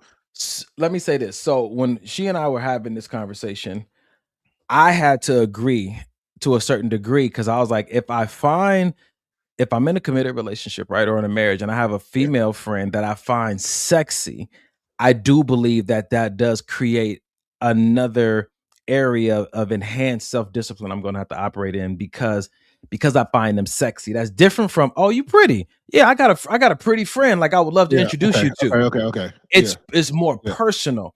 So now I'm occupying a friendship where I deliberately have to put forth a lot more effort to keep it platonic, which I wouldn't be doing if I wasn't in this relationship. Yeah. You know what I'm saying to you? So I'm not saying that you can't, but I'm saying, oh yeah, this deserves a conversation because it does. Are you making it harder on yourself? I was just about to say that. Do you really want to go into your marriage having to extend another form of self-control? I want to just be able to sit in my marriage and be chilling and be good. I don't want to have to, when you come around, I got to turn on, okay, make sure you don't look too long. Make sure, like, if it's my friend, I want to just be able to chill with my friend. I want to be able to, let's come over and hang out, whether my wife is there or not, and let's, hang out as friends. Having to turn on self-control. And so, when somebody, yikes. So I will say this though, it's not that my wife or my girlfriend would say, "Oh, I know she's your type, so y'all can't be friends." This is a conversation I have to have with myself because just because someone may be visually my type, that way you understand it, doesn't mean I struggle at all with self-control or wanting them or want them at all. They can be like, "Oh, okay," because you guys know I love eyebrows, very nice eyebrows and good ankles. I can love those features and find them attractive about somebody and want nothing to do with them intimacy wise, physically. Yeah. So I think it's a conversation you have to have with yourself sometimes. And after you have it with yourself, you got to have it with your partner. Like this is not a struggle for me. And if you have a partner in today's world, this is we a lot of people have friends of the opposite sex, right? And so if you find yourself with someone who has a friend of the opposite sex that you think that they find attractive, have that conversation before you invest too much into it. Because I have female friends who I've drifted away from, or we intentionally cut off contacts because their boyfriends and their husbands were not going for it. He's not going to be your friend. You have friends that are attracted to you and you don't even know. I don't feel like you qualified. I think something happened with Mike's internet. He left his door open. Internet went out the door. What am I not qualified for? To have this conversation, because you got friends that think you are drop dead gorgeous, sexy, all of it. And if you gave them the chance, they would jump on it like it's nobody's business. And you don't even know. Just oblivious. Don't look like you don't understand what I'm saying. My wife is over here agreeing. You and your wife are not the majority. Listen, I'm the majority of my house. Me and my delusion make the decisions over here. So what I'm saying is, so I think it goes back to somebody just said it in the comments. Then what up, Jen? Brenna, excuse me. She said, then you don't think they are sexy. Sexy implies you find them alluring, not just beautiful. Exactly. And I think that sometimes it's hard for you if you see your partner that's friends with someone that you think they find sexy, that you think they find alluring because they are your type. Like, oh, I know she loves black guys with muscles, but she doesn't even see him like that, right? At some point, you got to say beauty is in the eye of the beholder. Yeah. You may think that that's their type, and it may actually be their type, but there may not be a struggle there. And ultimately, I think this conversation is coming down to, is this person a potential threat to my partner's faithfulness? I think that's ultimately what we're trying to figure out. For sure, that's what it is. So you saw what Lakeisha said? What'd she say? And apparently their husband thinks he's attractive too. I gotta watch out for both of them. Golly. It just seems so what happens when you're let's say you're married or even in a relationship and your homegirl or even maybe her homegirl looks better than the person you with? To who? To you. Ooh, boy. All right, Mike, you just want to go there tonight. What happens if the person that you're dating has a cuter friend? Cuter friend, yes. You should have been more patient. You should have met her. Or one of your homegirls looks better. if I'm basing it all off looks, then that's the issue. But if it's not based off of look, there's more than likely gonna be somebody that you find more attractive than your spouse. You're gonna run across them at some point. But I think that the issue is that proximity. Yeah, that's what I'm saying. I think the issue is close proximity. What if your wife is the hottest thing you've ever seen, and then there's a new employee that gets hired, and she's working on all these projects with you, and you're like, I ain't never seen a woman look like that. Do you quit your job? Quit your job immediately. Save your marriage. Janae says she's fired. Golly. You're an HR filing false sexual harassment. Right. So wait, but let's go back though, because now the cute friend or the cousin of your wife or your girlfriend, she's coming over all the time, and you're in you know, we've been in situations where when you start getting comfortable, So maybe she's wearing stuff. Do you have the conversation with your wife about her homegirl or about her family member or her coworker? Role play the conversation, Mike. What does that conversation sound like? Like I was bricked up when your friend came over the other day. Because my God. Nigga, no. Nigga, no. How honest are we being here? Facilitate this conversation for me. I haven't been in this situation, brother, but I'm just saying. But no, we're hypothetically working through it because it's a real thing. It has to be a real thing. I feel like the conversation should go. So, babe. Damn, I'm trying to. Yikes! Yes, I'm trying to find a scenario where this conversation is going to be okay. Ooh! Before you say that. Check out what Brenna said. Remember, you are your wife's protector. So do what you need to protect her. Even if it's from your loins, your flesh, your eyes. Sheesh.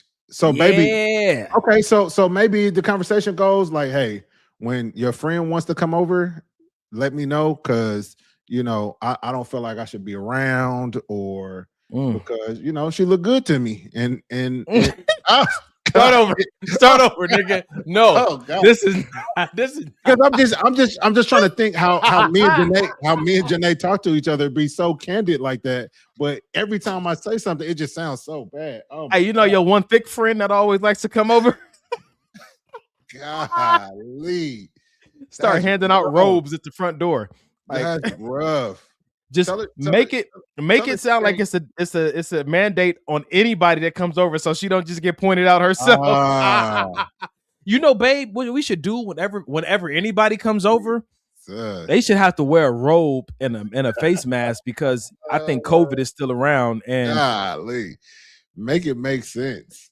Come on, is there anything that you would find okay with me saying, like coming to you with that?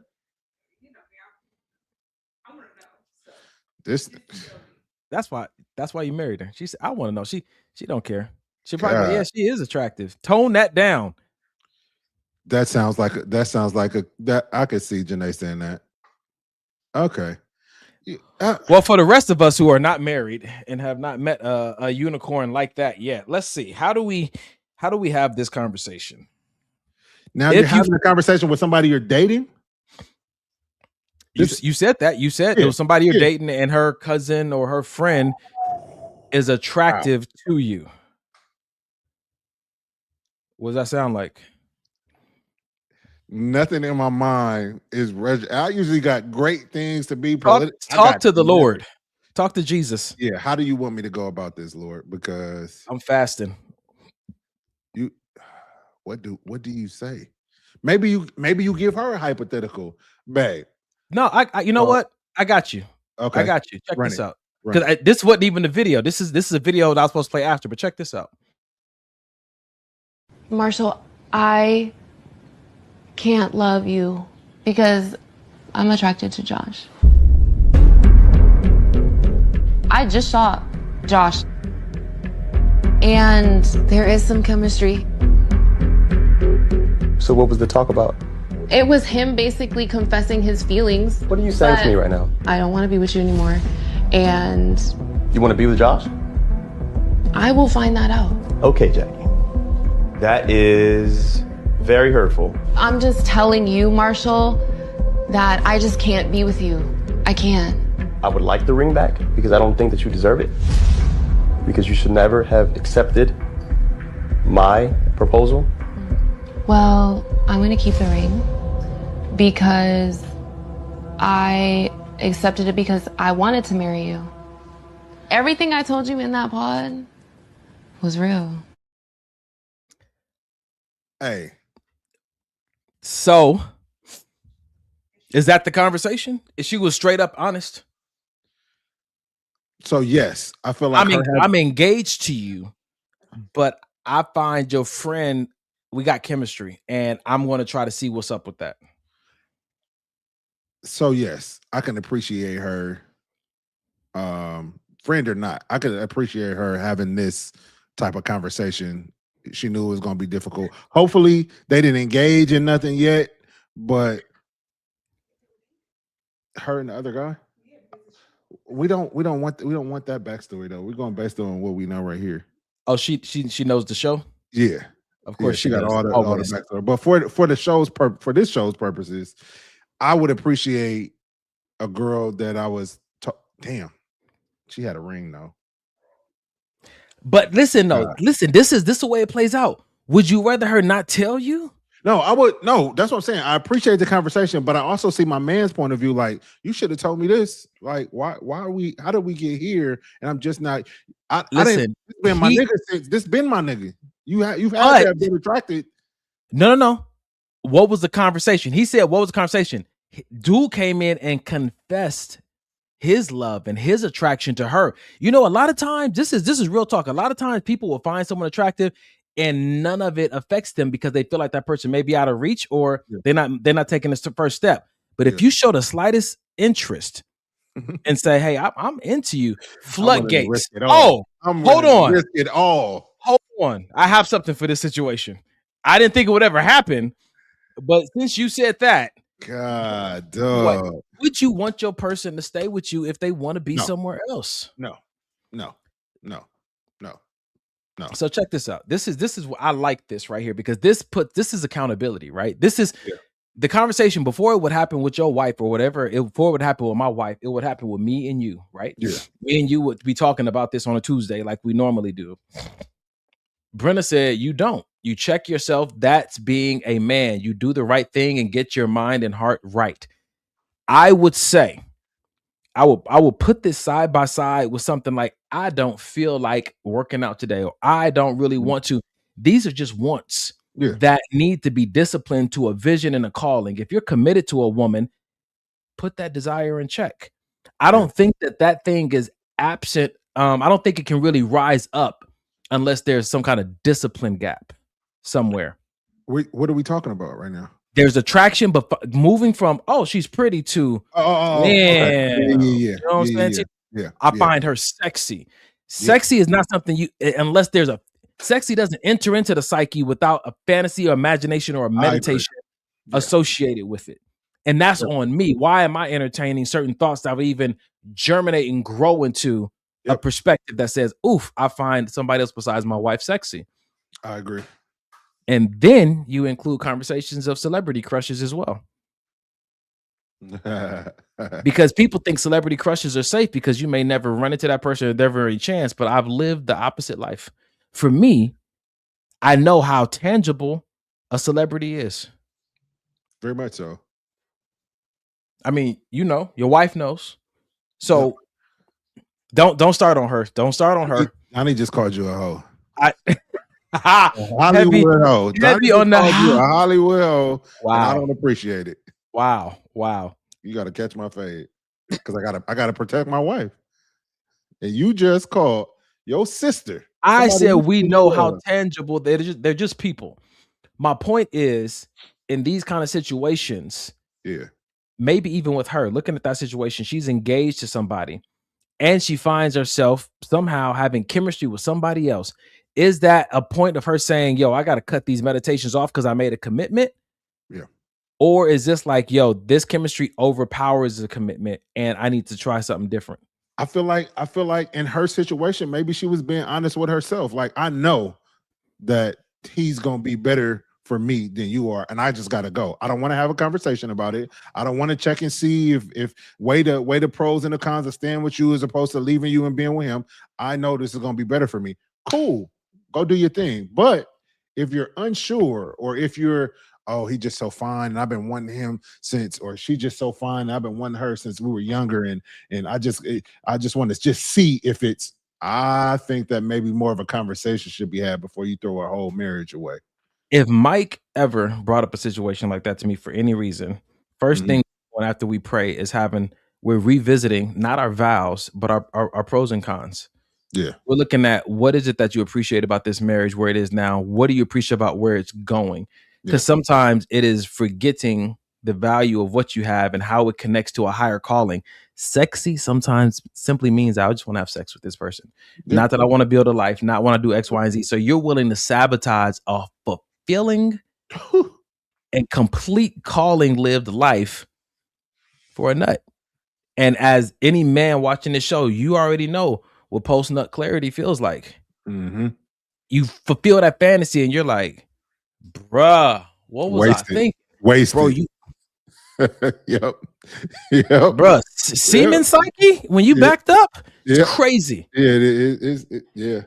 You know what I'm saying to you? So people, I think we need to be a careful when we're like, I'm attracted. So anyway, this conversation goes back to platonic friends. Can you have, so let me run a video, bro. Yeah, let's do it.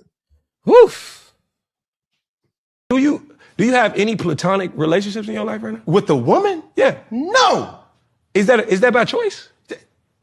I'm not about to be around no woman platonically. Listen. We gotta unpack this, Cam. Why? Because I'm not about to play them type of games. Is it self-control? Call it what you want. I'm asking. Call it, it may be self-control. I'm asking. If she fine, I'm not about to have her around playing like I don't think that she's attractive. Is it possible to think someone's attractive and still behave yourself? Yes. Do you have control of them thoughts? Yes. But I'm not about to play them games. What game is it?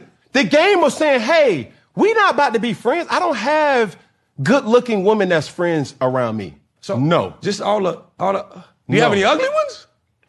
I gotta ask. I don't even have women friends, bro. Respectfully. Why?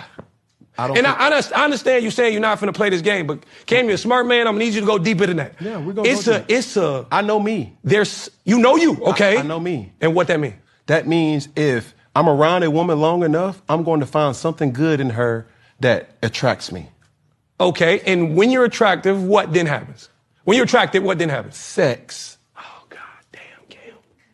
Cam, this is a bigger issue than I thought we had here. So, understanding that I know what's to come from a platonic situation, I don't even play. No, I don't do that. Baby, you too fine for me. We're not doing that. Interesting. No. So, okay. If I take the word friendship off of the table, do you have platonic relationships in your life that involve women? I just told you, I don't have no attractive woman that I'm cool with that I do not have plans on stabbing. Damn, Cam. My nigga. Yo. But a little bit of Cam's background. Cam is a cheater. So he understands that, hey, this is something I can't do. I'm not saying that this is good for Donnie or for Karst or for Carrie or anybody else. I'm saying what I need is to not have no feet. When you say someone's a cheater, I'm like, okay, you stepped out of commitments that you've made. Is the appropriate phrase or title a cheater, or is this more of somebody who lacks integrity?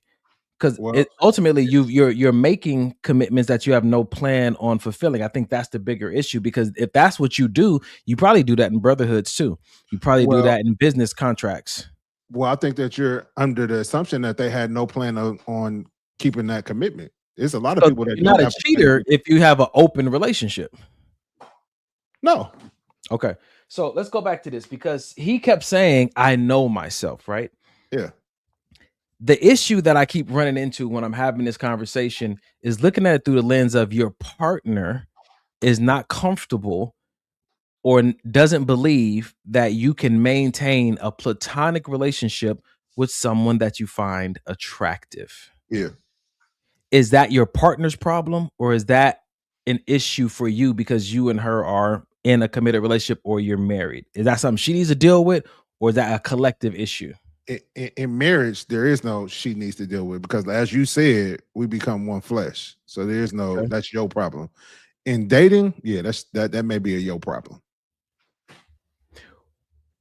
It's not my job to make you feel in dating. It's not my job to make you feel. If I'm telling you like there's nothing going on and there's legit nothing going on, this is my homegirl, then you need to check and see why you're so against me being in this relationship. Is it because she looks better than you? Is it because her body is better than yours? Because you haven't seen anything, you haven't heard anything about us doing anything. It's all based on what you've made up in your head.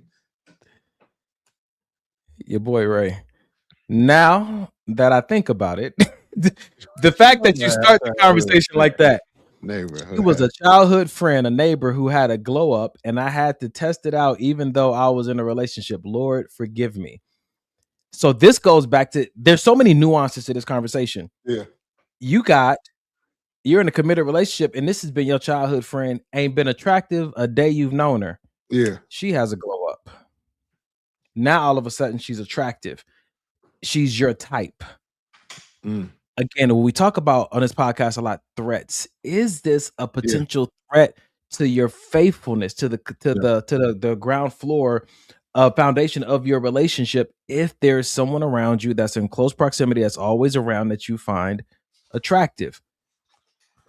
I feel like you got to be honest with yourself. I feel like there's men out there that could be completely okay with it and it not affect, and they're not going home thinking about her and wanting to text her in the middle of the night and waking up, how you doing, all of that. But then it's some men that can't handle that. Should a woman or should a man give their partner a hard time about having friends of the opposite sex that they find attractive, and their partner doesn't struggle with self-control? No. If your partner doesn't, it's unwarranted. If your partner doesn't struggle with self-control, and you've seen that with how they deal with you, then maybe that threat is not as much as a threat as you think it is, and you shouldn't nag them or give them an ultimatum about you having this friend who's attractive, because I've seen you embody self-control in multiple situations. It's not warranted, like you said. And we come from, like we were just saying, like I was just saying about people in the gym. Usually, sometimes attractive people have attractive friends. So sometimes you got to understand that this may just be what comes along with the type of man that I want. Yeah. You know what I'm saying?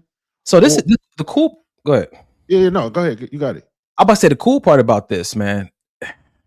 I was watching this movie once, in the football movie, and the guy scored a touchdown, and he went in there and he went crazy, did the dances, threw the ball, screamed, and he got back to the sideline. And one of the players like, man, when you get in the end zone, act like you've been there before.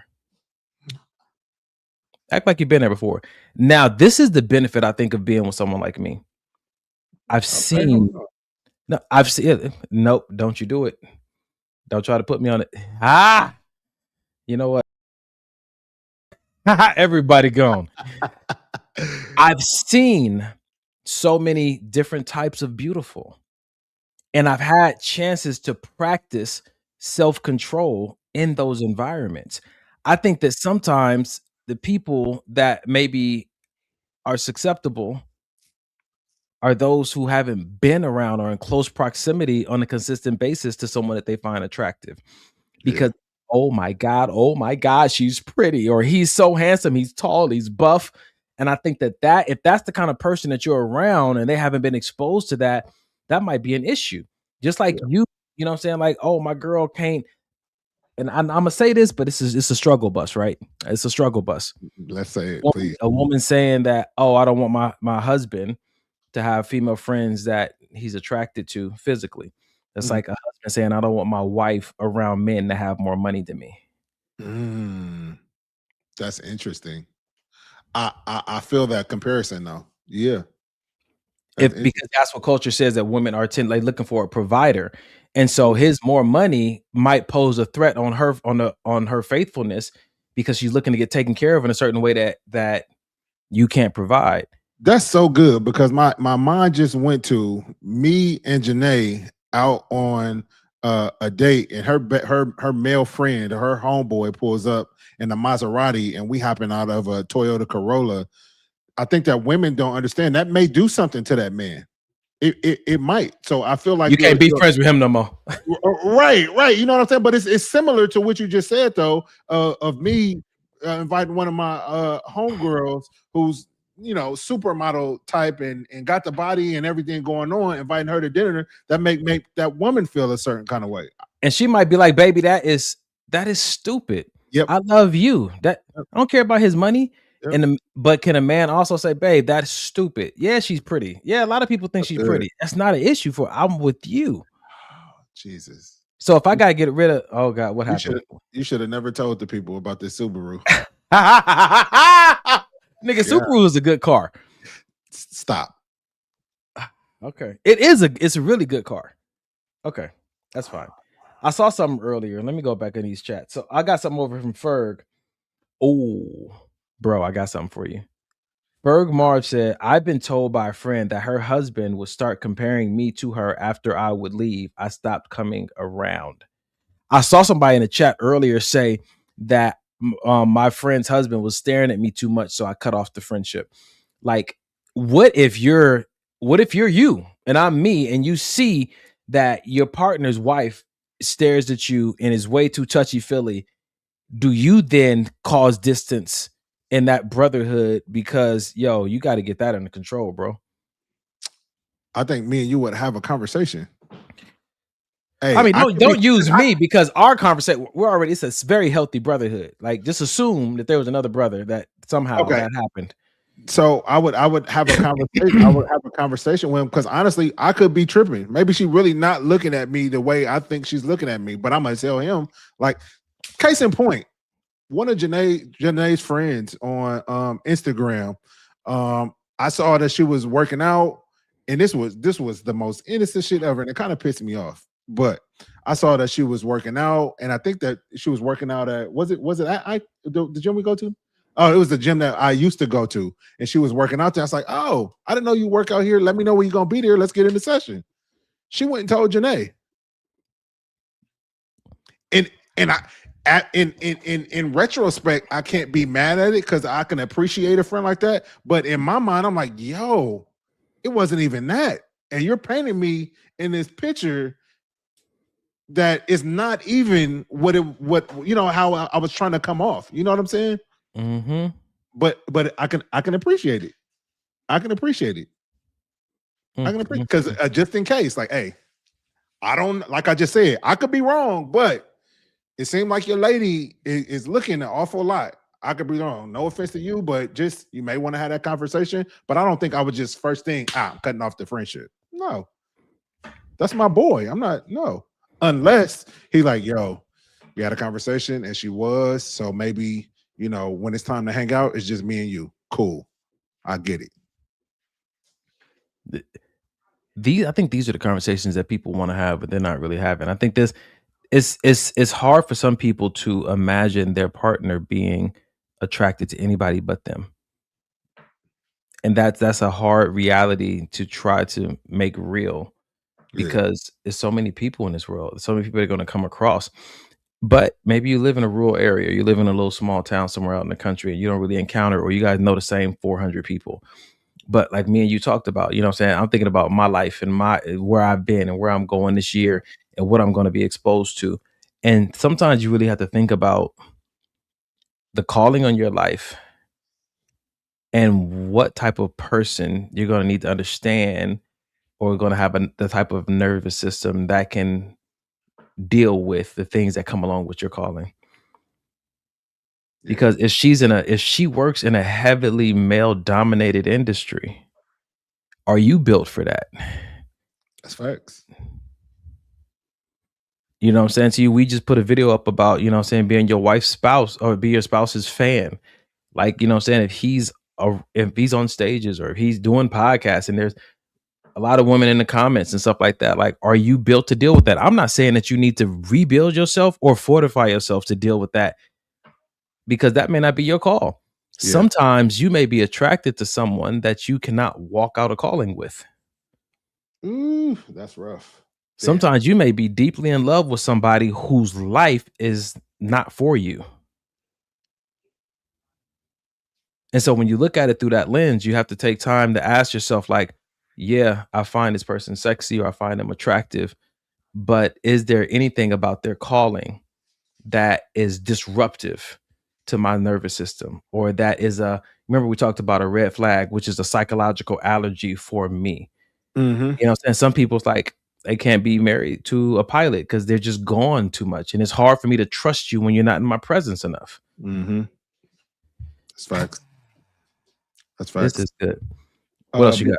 Big Ray said, I don't think it's about being around attractive people, but more about having an attractive person be attracted back. That's when the true problem comes about. Talk about it. Yikes. Interesting. So as long as the attraction is one way and I know it's not being reciprocated, I'm good. But the minute that attractive person says, oh, that's why I said, remember, old Mike is like, you know, you give me enough compliments, and I'm complimenting you back. Now we engaging in conversations maybe we shouldn't be engaging in, yada, yada, yada. You know, the whole thing. Yikes. Britta said, or if she's got a ton of IG followers as an influencer, can he handle that? My ex-boyfriend had the hardest time. This is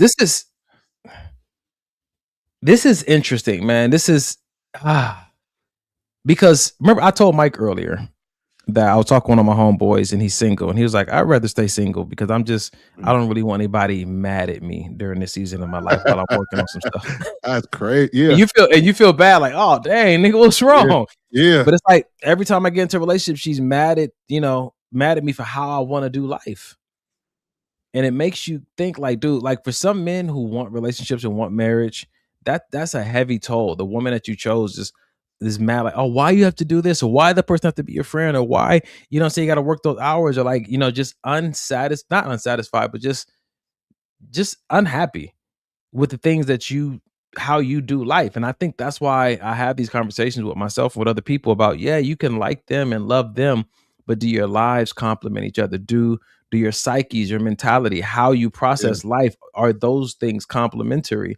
Because if not, you'll find yourself again two very attractive people who are attracted to each other in a very toxic relationship, trying to change one another to fit what it is they want.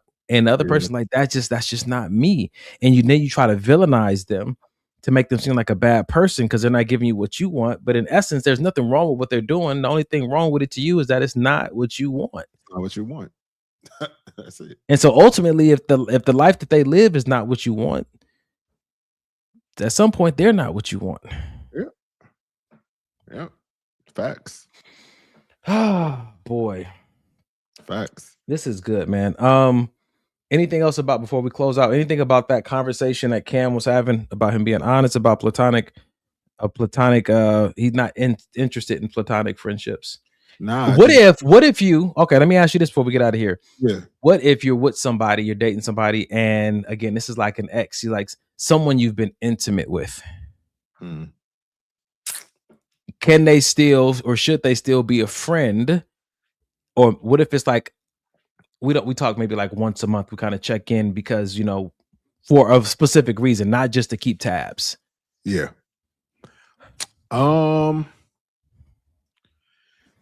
Damn, because when you're thinking about sex and soul ties, do you want a person whose soul is tied now to your wife to be in such close proximity? How many people know what a soul tie is? How many people have taken the term and created their own definition and now created their own issue and their own threat and imposed that on the person that they're with? Let's just talk about the people that do know what it is. Okay, so what is it? And they feel like, in this relationship, we're one flesh and all these other great things, and I don't want anything outside of that for you to have any type of relationship with anything outside of what we got going on as far as sexually. You know what I'm saying? But at the end of the day, I feel like if you're not a virgin when you get married, somebody didn't have her. It's like nothing. No, I'm just saying though. Yeah, but I say as long as you ain't, you can't. It's no way you can still be friends with that person. So check this out. I disagree. I feel like you can. Let me give you this story. I'm gonna give you a story that's beautiful, man. Well, I'll talk to one of my friends about it. I'm friends with a few of my exes, not all of them, a few of them, because it calls for it, right? Life calls Sexiest for it. ones. Huh? The sexiest Sexiest ones. ones. Golly, that's dirty. So I'll tell her what my friends about. Like one of my exes, I'm cool with. Very very cool with. We're friends, legitimate friends. Like we look out for each other. Yeah. It's crazy how once upon a time, just smitten Yeah. by how she looks and just her energy and whatnot, and now it's not even something I have to fight off. It's so pure, and I don't think that a lot of people think that that's possible, right? So she had a boyfriend, of course, and I was cool with her boyfriend. Met him, we joined it, having a good time. Like bagging on him, bagging on her is good. Now she goes to her next boyfriend. And I was talking, I talked to her about it because she asked for advice because I know things about relationships and I know her and her goals and her dreams and what she's prayed for. I know that I wasn't the one, but I also know what she's prayed for and the promises. Yeah. So I'm able to help her identify certain things about where she's at now and how it is a promised land. And me and her talking the other day on the phone and her boyfriend coming in the background like, you on the phone with Don talking about me? Brother, jump on the phone and we just talking back and forth. And she texted me the next day. She said, that made my heart so happy. Because you can feel the sincerity and the purity in it. Yes, I understand that it could be a rare thing, but for you to believe that it's not possible and impose your lack and impose a new mandate on your person because you don't believe it's possible, you've never seen it before, might be doing more damage to your relationship than it is good. You might not be protecting your relationship as much as you think you're protecting it, because there are people in this world who sincerely can move on and move on from you romantically, even if you guys have been intimate, and still want the best for you. And every now and then invest in that and can be there for you. Yeah. And that and their view of you has changed. That whole sexy and all that it can be washed away and removed. But if you don't believe that, you'll still keep trying to protect something that's not even a threat, and then maybe even hindering certain aspects of your own relationship. I agree. It goes back to what I've been saying the whole show. You got to be honest with yourself. If you know this not something that you can handle, because every now and then you're gonna be reminiscing about that one time y'all was up in the cabin in the snow, then don't do it. Yeah. But if you know in your heart, like, no, this person is adding value to my life outside of being attractive, outside of our sexual past, and you know that this person is a legitimate friend, I wouldn't.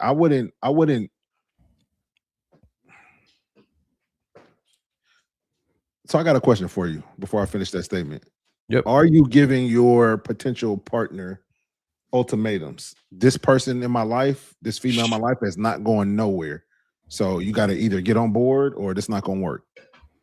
Am I doing that? No, no, not at all.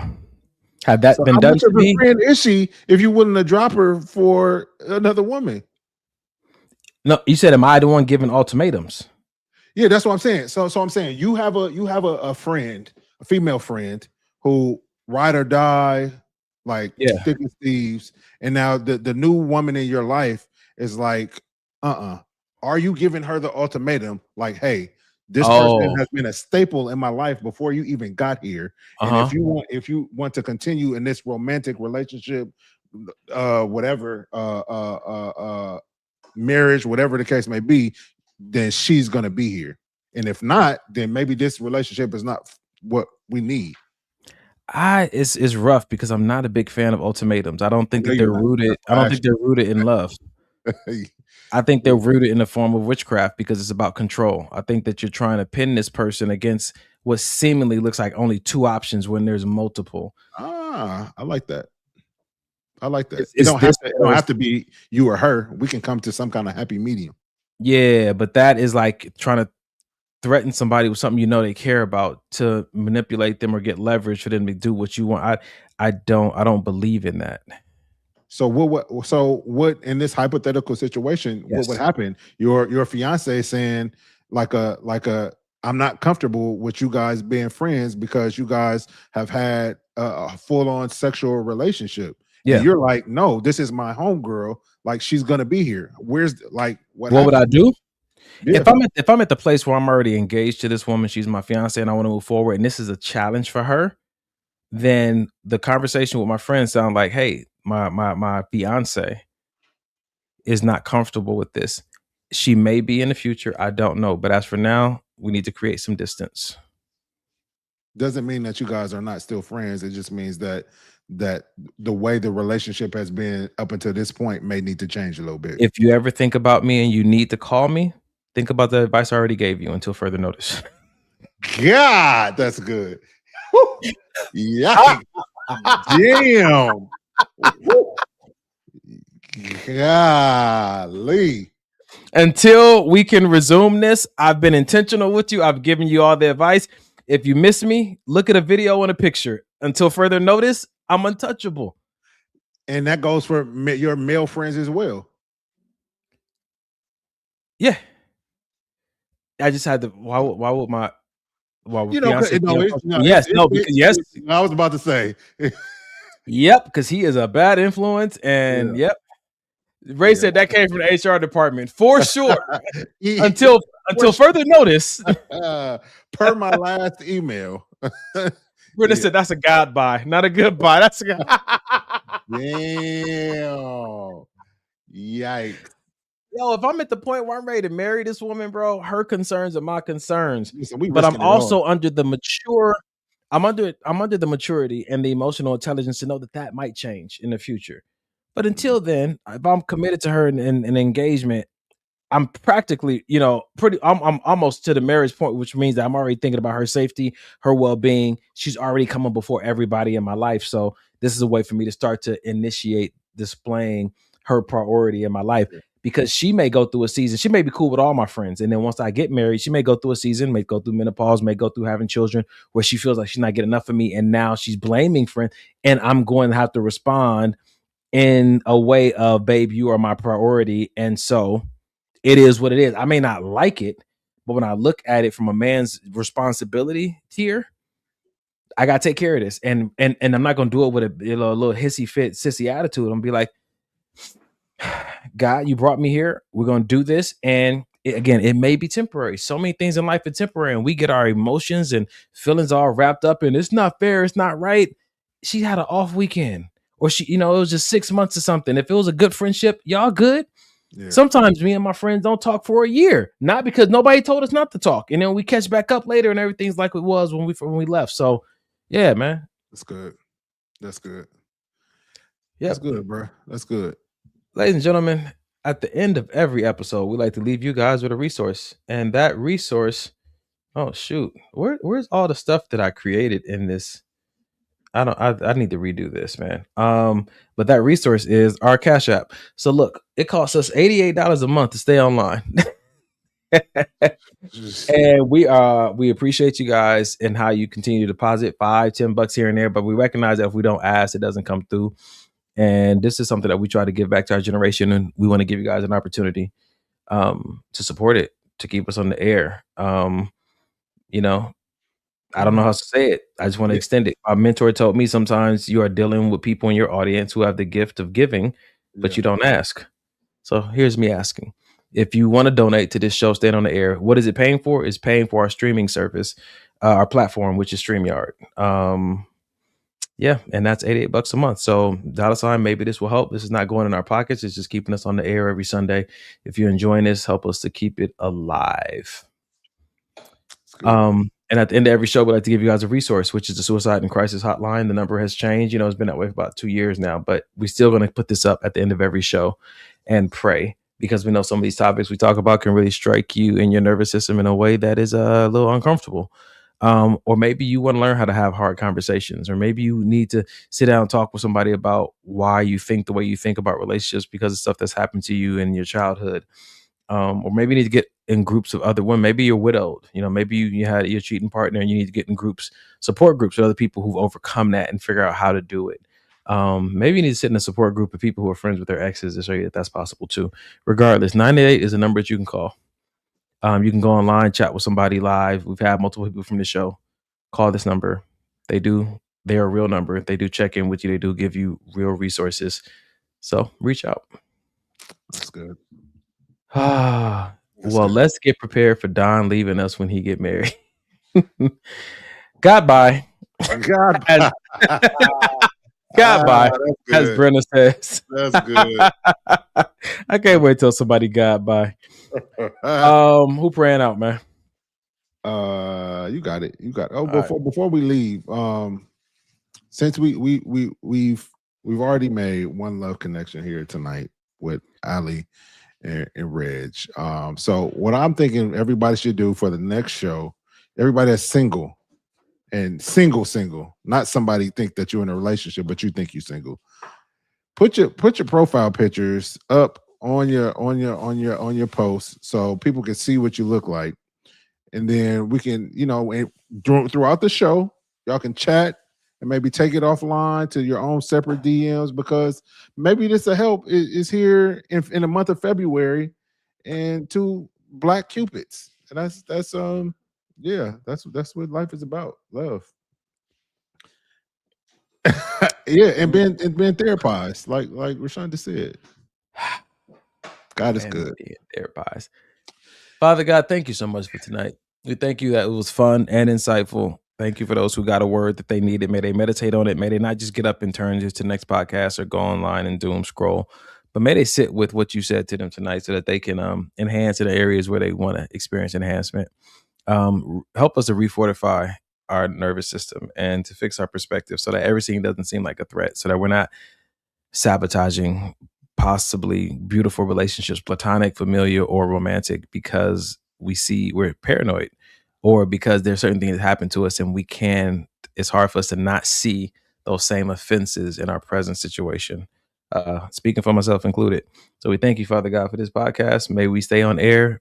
Bless those donors who are going to deposit money into that account to do so and not forget. And until we come again next week, we give you all the glory and all the praise. In Jesus' name. Amen, brother. Amen. Amen.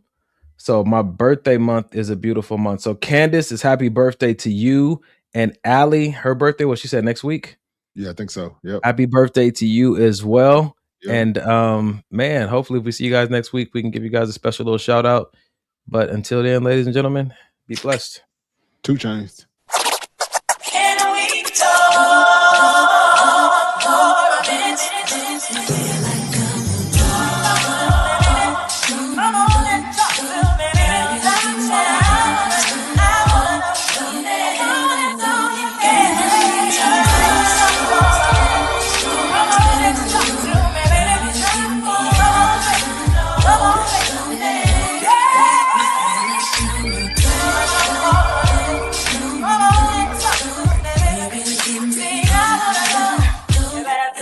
Come and talk to me. I really want to meet you, girl. I really want to know your name. Maybe this will help.